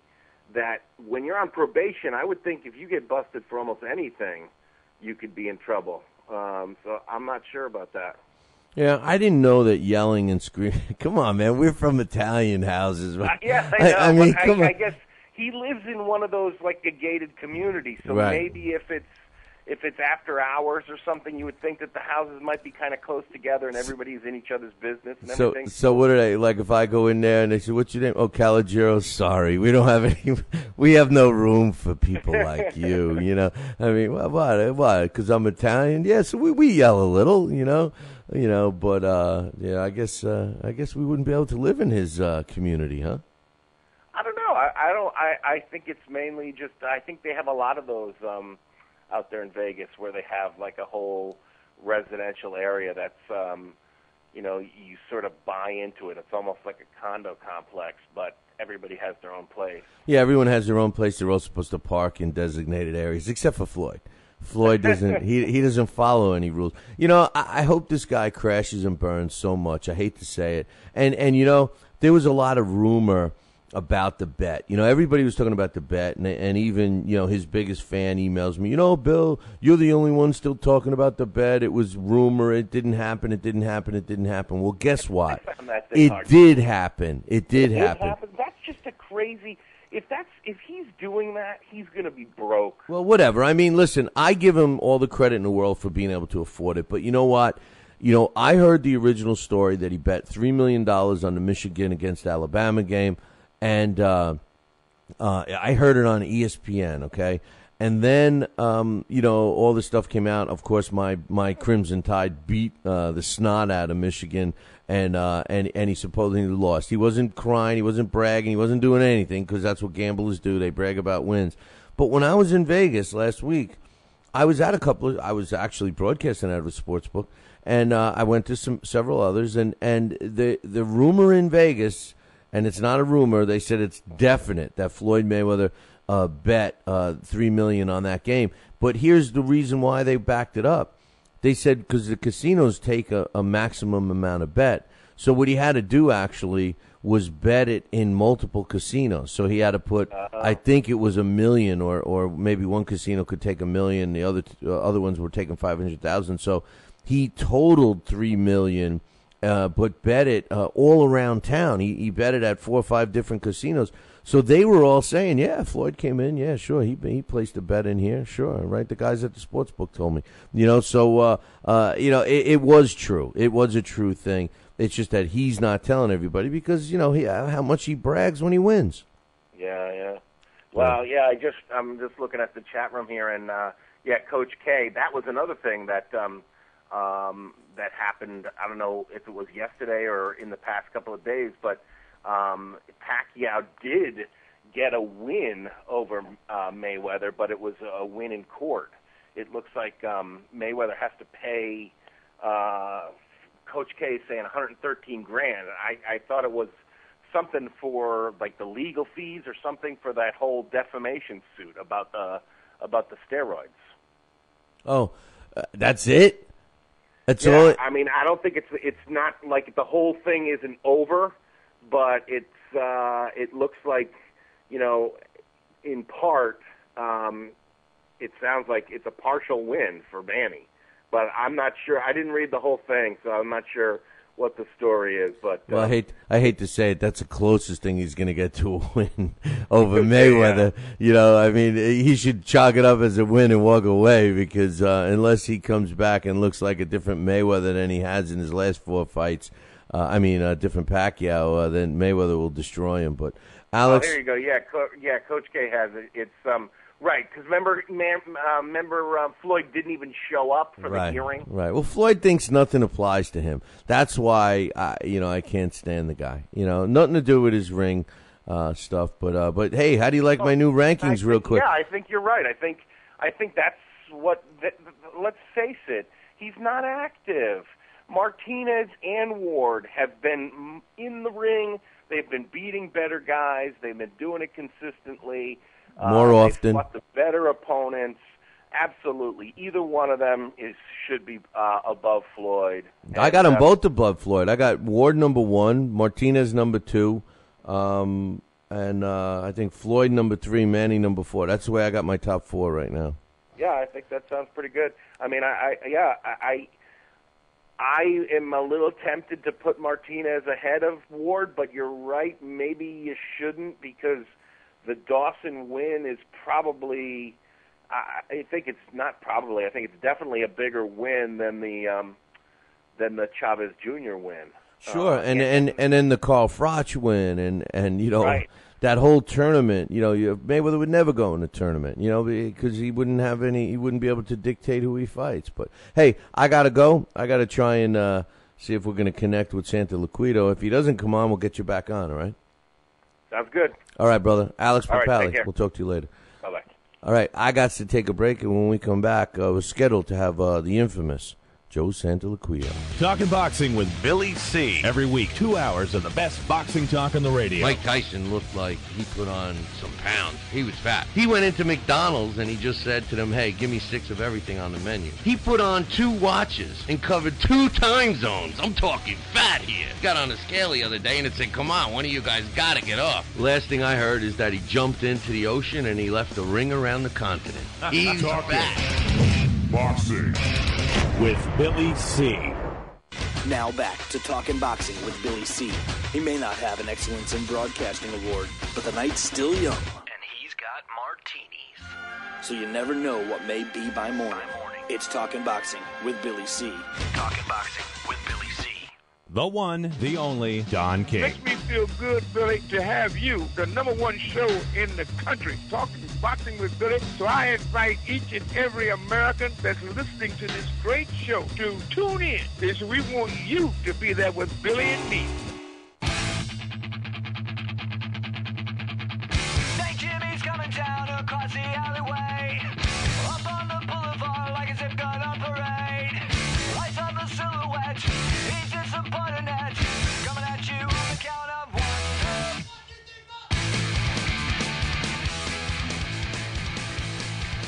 2. And we're back. You're listening to the Talking Boxing with Billy C show. You're watching us on the Fight Now television channel. And if you don't have Fight Now on your sports channel lineup, well, it's time to get it. It's available, so give them a call. That's your TV provider, whether it's satellite dish or cable. Call them and tell them you want Fight Now right now. For all the information about the channel, you can visit their website, www.fightnow.com. And speaking of now, joining us, the infamous Joe Santaliquito. What's up, my man? Hey, Bill. How you doing?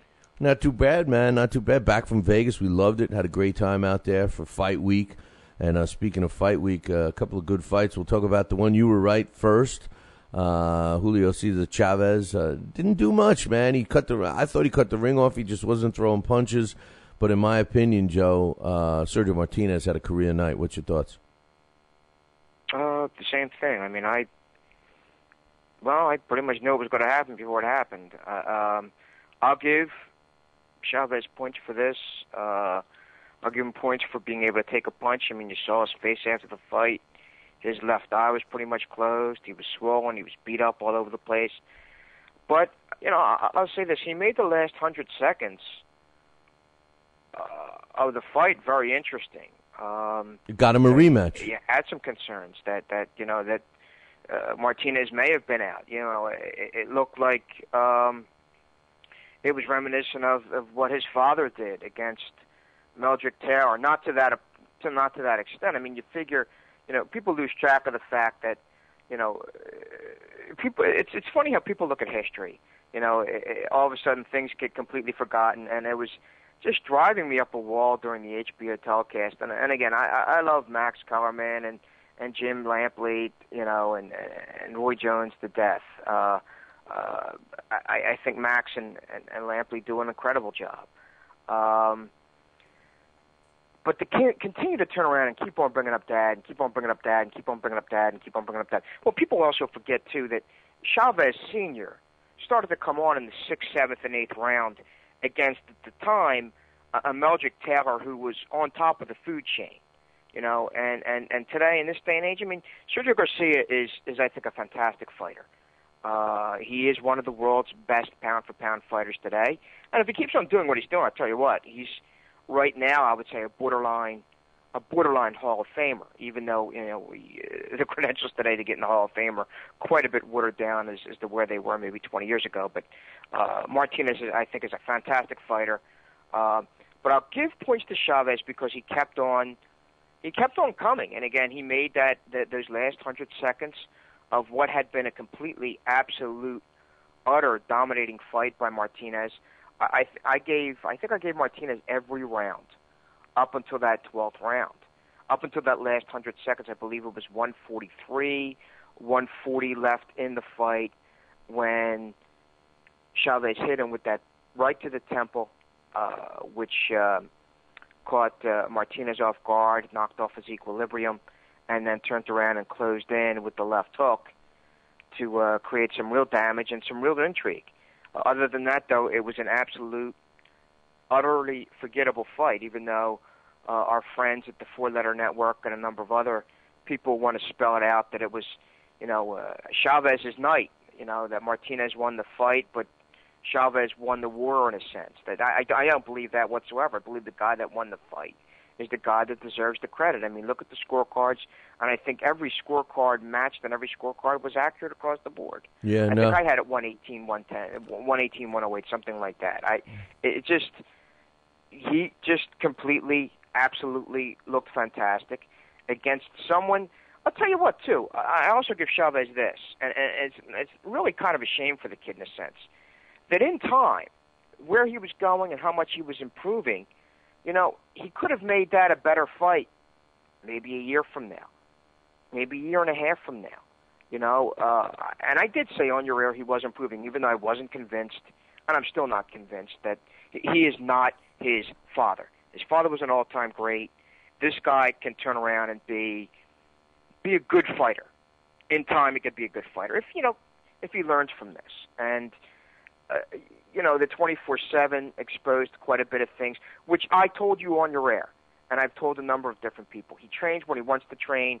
He has this idea about himself that he's Floyd Mayweather, and it kind of cracks me up because Floyd Mayweather busts his ass. Floyd Mayweather does everything that you should do to become a fighter in terms of training, in terms of dedication to his craft, And this idiot, this Chavez Jr. thought he was, I'm already Floyd Mayweather. I'm already at that level, and I don't need to work. I don't need to train. Well, you know what? Moving around your furniture in your living room, doesn't win fights. Because furniture doesn't move.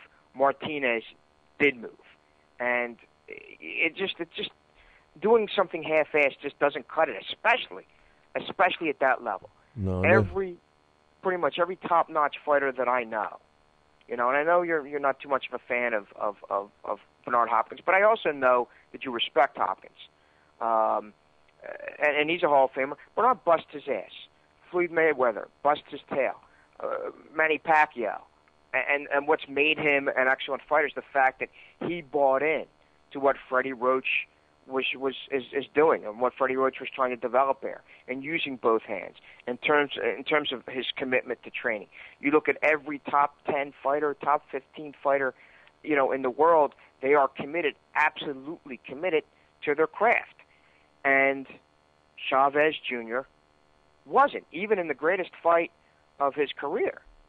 Yeah, no, I think you're right about the old saying, what you put into it, you get out of it. And Chavez might have learned a valuable lesson, but like you, I gave only that final round to Chavez, and the rest of the fight belonged to Martinez.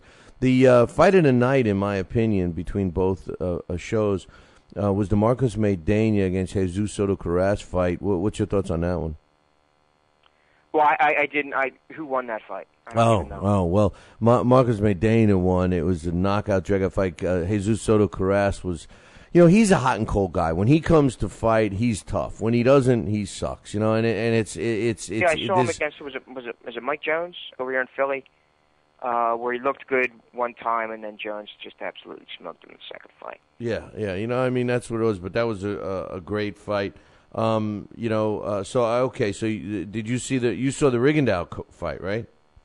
Yes, I did see that. Now he looked like he came up short. He had all this momentum going in that fight. I mean, I think he won the fight, but I mean, he had all this momentum. Everybody wanting to see him, and he had a lackluster performance. Now, do we give credit to Marroquin for being better, or was it just not Rigondeaux's night?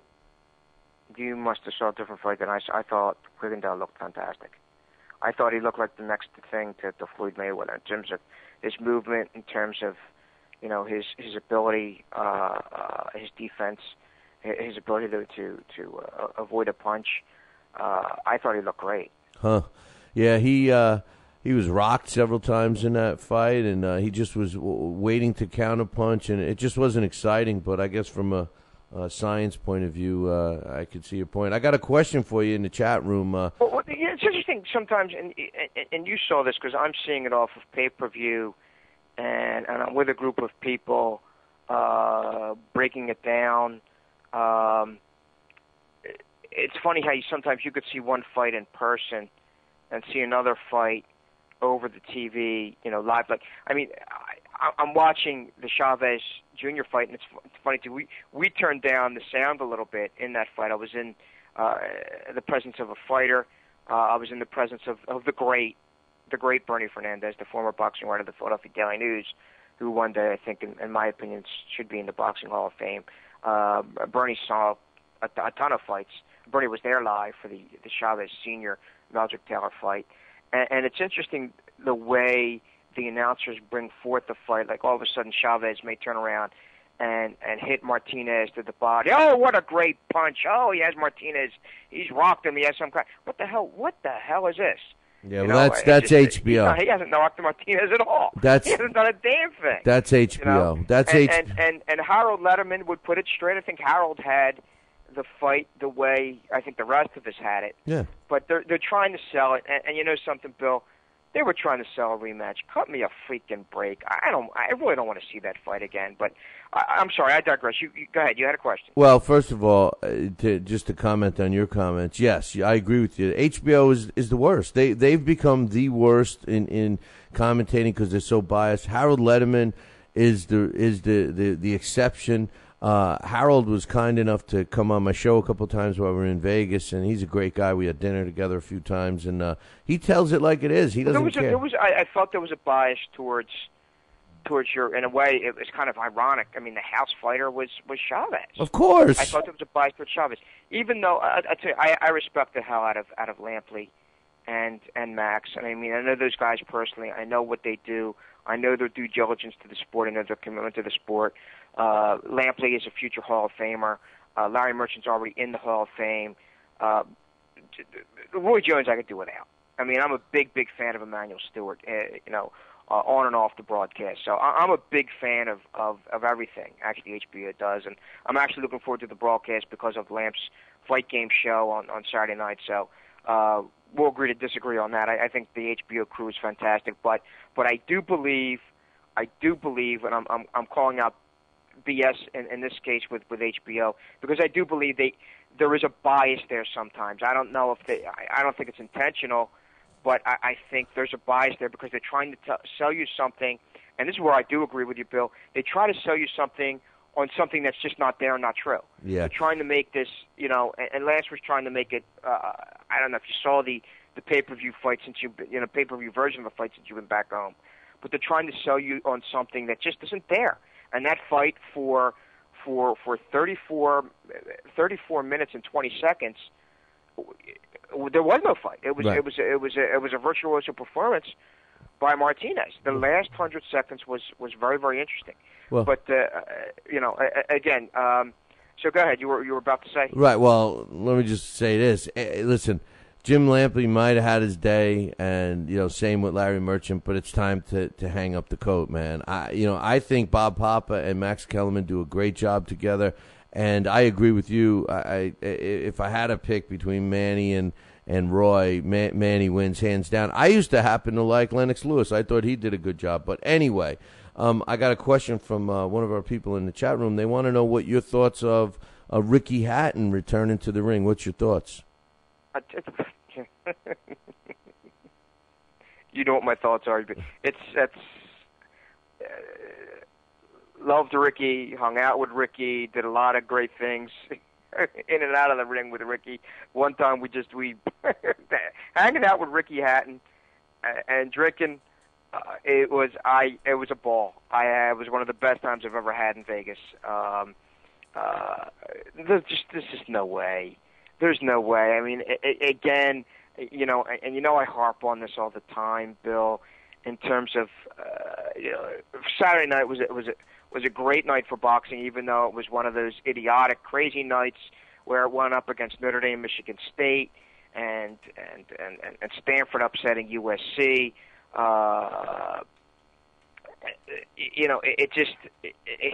It's an embarrassment to boxing. Again, it places boxing in that spot where the old cliche of the fighter who lost his money, who went broke, and went back to fighting again. It's Anthony Quinn and Requiem for a Heavyweight. It's embarrassing. That's all. It's embarrassing. Who really? Let's yourself and your many respected listeners out there who know the game. Who wants to see Ricky Hatton again? He's plump. He's fat. He had his heyday. He had his time. Take advantage of what you have when you have it. And the shame and the consequence is Ricky did not. And again, I hate to bring this fighter up because, again, I know he's not going too high on your list. But, again, I know you respect him for the fact that Bernard Hopkins, for what ability he had, and it was limited, we both agree on that. And the fact of the matter is Bernard got the most out of everything. And I firmly believe Ricky Hatton didn't, because Ricky Hatton loved the party. I know that for a fact because I did it a few times after. I'm also going to stress after fights. Ricky could have done I'm not going to say far more, but he could have done more with his career if he had maybe been a little bit more diligent with his training. He could have stretched some things out further. He was a good fighter. I don't think a great fighter, just below your Mayweather types, your Pacquiao types. That's why I think he got knocked out by those guys. But Ricky was certainly a top 10 fighter. Ricky, I would say, a borderline Hall of Fame. I'd have to look at his whole body of work. But he's certainly in the argument for Hall of Fame consideration on some of the things he did. And I'm saying Hall of Fame consideration. I'm not saying he's in the Hall of Fame. But he's in the argument there. Again, I'd have to look at his whole career and his body of work. But I think it's an embarrassment again. It's just and regrettably, there's going to be some bloodsucker promoter out there that's going to give him an opportunity because he's quote unquote Ricky Hatton, and some people may remember that. But the future of the game is Rigondeaux and Adrian Broner, even though I think Adrian Broner needs to tune down a few ththings, and your Seth Mitchells of the world and the Danny Garcias of the world. That's the future of the game. I mean, Ricky, come on. Cut me a break. Cut yourself a break. He shouldn't do it. No, he's gotten bad advice, and he shouldn't do it. Joe, we got to run already, man. And let me ask you, do you think he should do it? I'm just asking these guys right now how old he is, and they're saying 33. I thought he was like 38. 33 is pretty young. But Bill, 30. It's an old 33, Bill. I know. No, and I know the weight issue and the partying and stuff. I mean, he ballooned up in between fights. I'm shocked that he's broke. I mean, he made a ton of money. listen, Joe, to be honest with you, I'm one of these guys that I can't stand when a fighter retires and comes out, then retires and comes out. I can't stand. As I am. Yeah. It's embarrassing to them. First and foremost, it's embarrassing to the fighter because the fighter's at risk, physical risk. It's embarrassing to the sport. I mean, do you want to see Dan Marino come back? Do you want to see Boomer Esiason, Mr. Jet fan? Do you want to see? I never liked Boomer. Richard Todd come back? No. I mean, I don't. So it's on. Yeah, but you know what it is. We gotta go. But you know what it is. The promoters are so friggin' lazy, Joe, that they take a guy like Ricky Hatton who has a name. Even Hasim Rahman. I had to sit through a sparring session of Hasim Rahman in Vegas, and then listen to Team Rahman guaranteeing that they're going to go and beat Povetkin, and I'm saying to myself, these guys are just kidding themselves. I mean, he shouldn't even be fighting. How does he get a shot at a title? I mean, it boils down to the promoters being lazy. But anyway, Joe, next time we're bringing you with us. When you get done, maybe you could relate a story or two from Vegas on what you learned and maybe some interesting things we could talk a little off air. Definitely. Give me a shout later. Give me a shout later. I'll tell you some stuff. All right. Okay, I'll talk to you next week, my man. Okay, Bill. All right, take care. That's Joe Santaliquido giving his thoughts on Ricky Hatton, and he was dead accurate with the Chavez fight. I have an email from my man Alex T, but we don't have time to read it. So, Alex, I'm going to read this one for you tomorrow. It has to do with the rankings and stuff like that. I'm glancing over it real quick. So I will take care of that one tomorrow. But there is some news I had to get out. There was a fight last night in Russia, and we actually had it on our Billy C Challenge the week before, and they must have rescheduled it. But Alexander Bakitin improved to 30-0 with 11 knockouts when he won a 12-round decision over Raleigh Gasca from the Philippines, who dropped to 19-3. That was the main event. He also won the vacant IBO World Super Bantamweight title. And the co-main featured lightweight Edward Troyanovsky, who improved to 12-0 with 9 knockouts when he beat another Filipino, Joseph Von Mendoza, who dropped to 14-1. So that's what happened in that fight. We talked a little bit about Mayweather and him possibly getting into some trouble again. Yes, it was reported that a 911 call that took place on September 9th, police responded to it. There was a verbal altercation, is what it's being reported as, between Floyd Mayweather Jr. and a woman that is another one of his baby's mamas. And apparently they were yelling and screaming.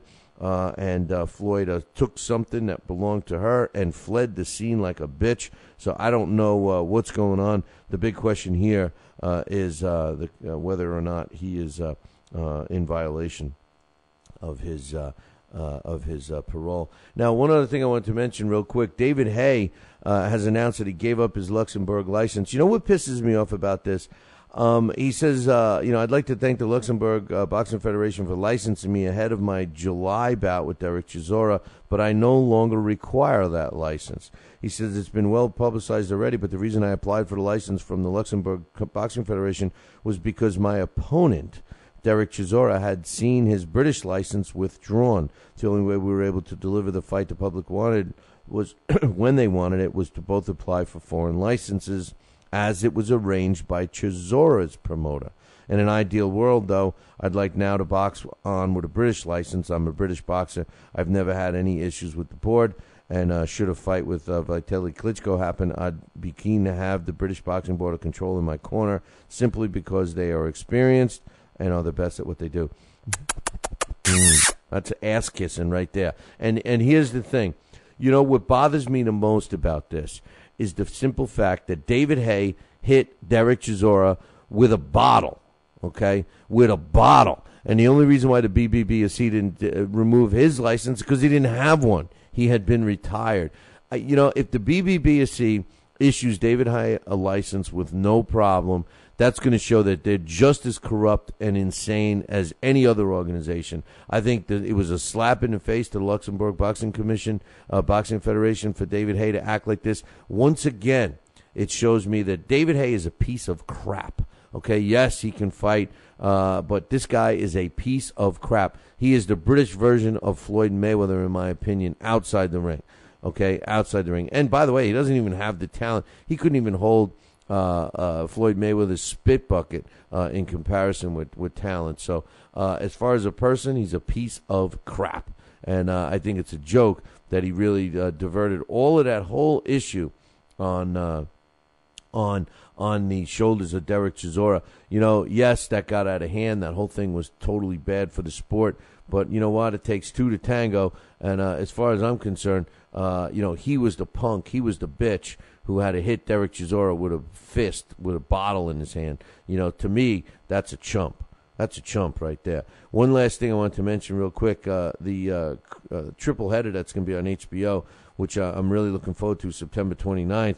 But unfortunately, Alex and Dax are going to be going. They're leaving Billy Cinderfella at home. But, they're going to be there for a great card. They announced the undercard. Danny O'Connor is on that card. The Polish Prince is on that card. Luis Rosa is on that card. Jeremy McLaurin. And also female heavyweight Sonia Lamanakis, who's 6-0-2. She's going to be on that card as well. So that's really a great night of boxing. So, Alex T., don't worry. I will be reading your email mañana. Okay? We'll do it then. Wake up. It's time for the... It's too early for a trivia question. All right. Today's It's Too Early for a Trivia question is being brought to us by Gleason's Gym. Check them out, www.billycboxing.com. Click the Gleason's Gym banner. You can't miss it. Or give them a call directly, 718-797-2872. That's 718-797-2872. Gleason's Gym. Tell them Billy C sent you. What's on the line is a Title Bout Championship computer game. It's a great game. It's a simulation game. It's not exactly set up for graphics. It's not like what you're used to if you're a gamer.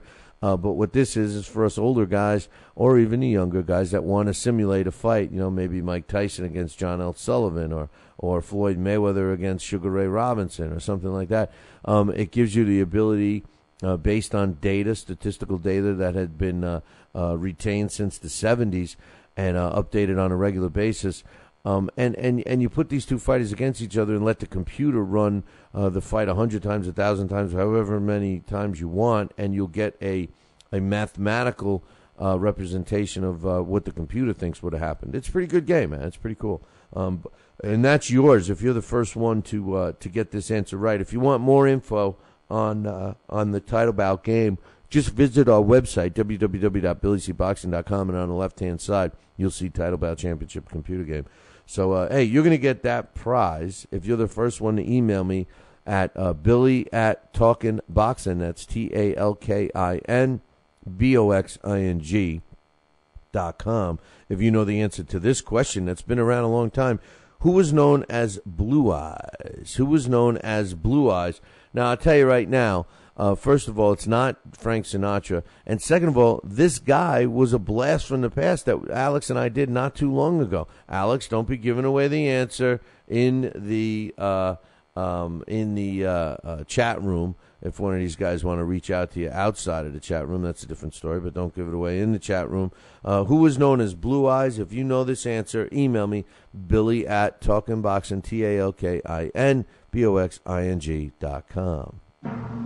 This day in boxing history. And finally, this day in boxing history is being brought to us by Campanaro and Tomkovich. That's right. If you're looking for a lawyer, use the ones that keep my ass out of trouble. That is Campanaro and Tomkovich.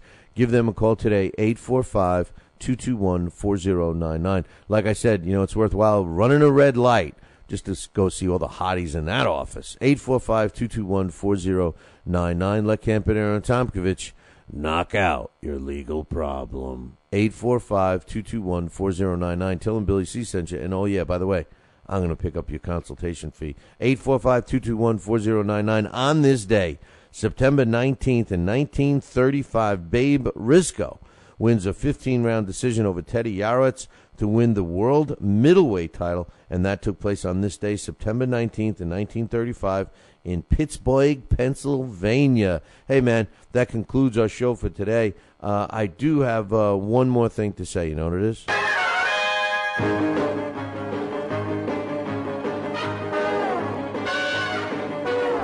Make sure you tune in tomorrow morning. Same bat time, same bat channel. There's only one channel. It's the Fight Now channel. Call your local television provider right now and tell them you want the Fight Now channel added to your sports channel lineup. It's that simple. Pick up the phone and call them. For all the information about the channel, you can find it on their website, www.fightnow.com. See you all tomorrow. Ciao, baby.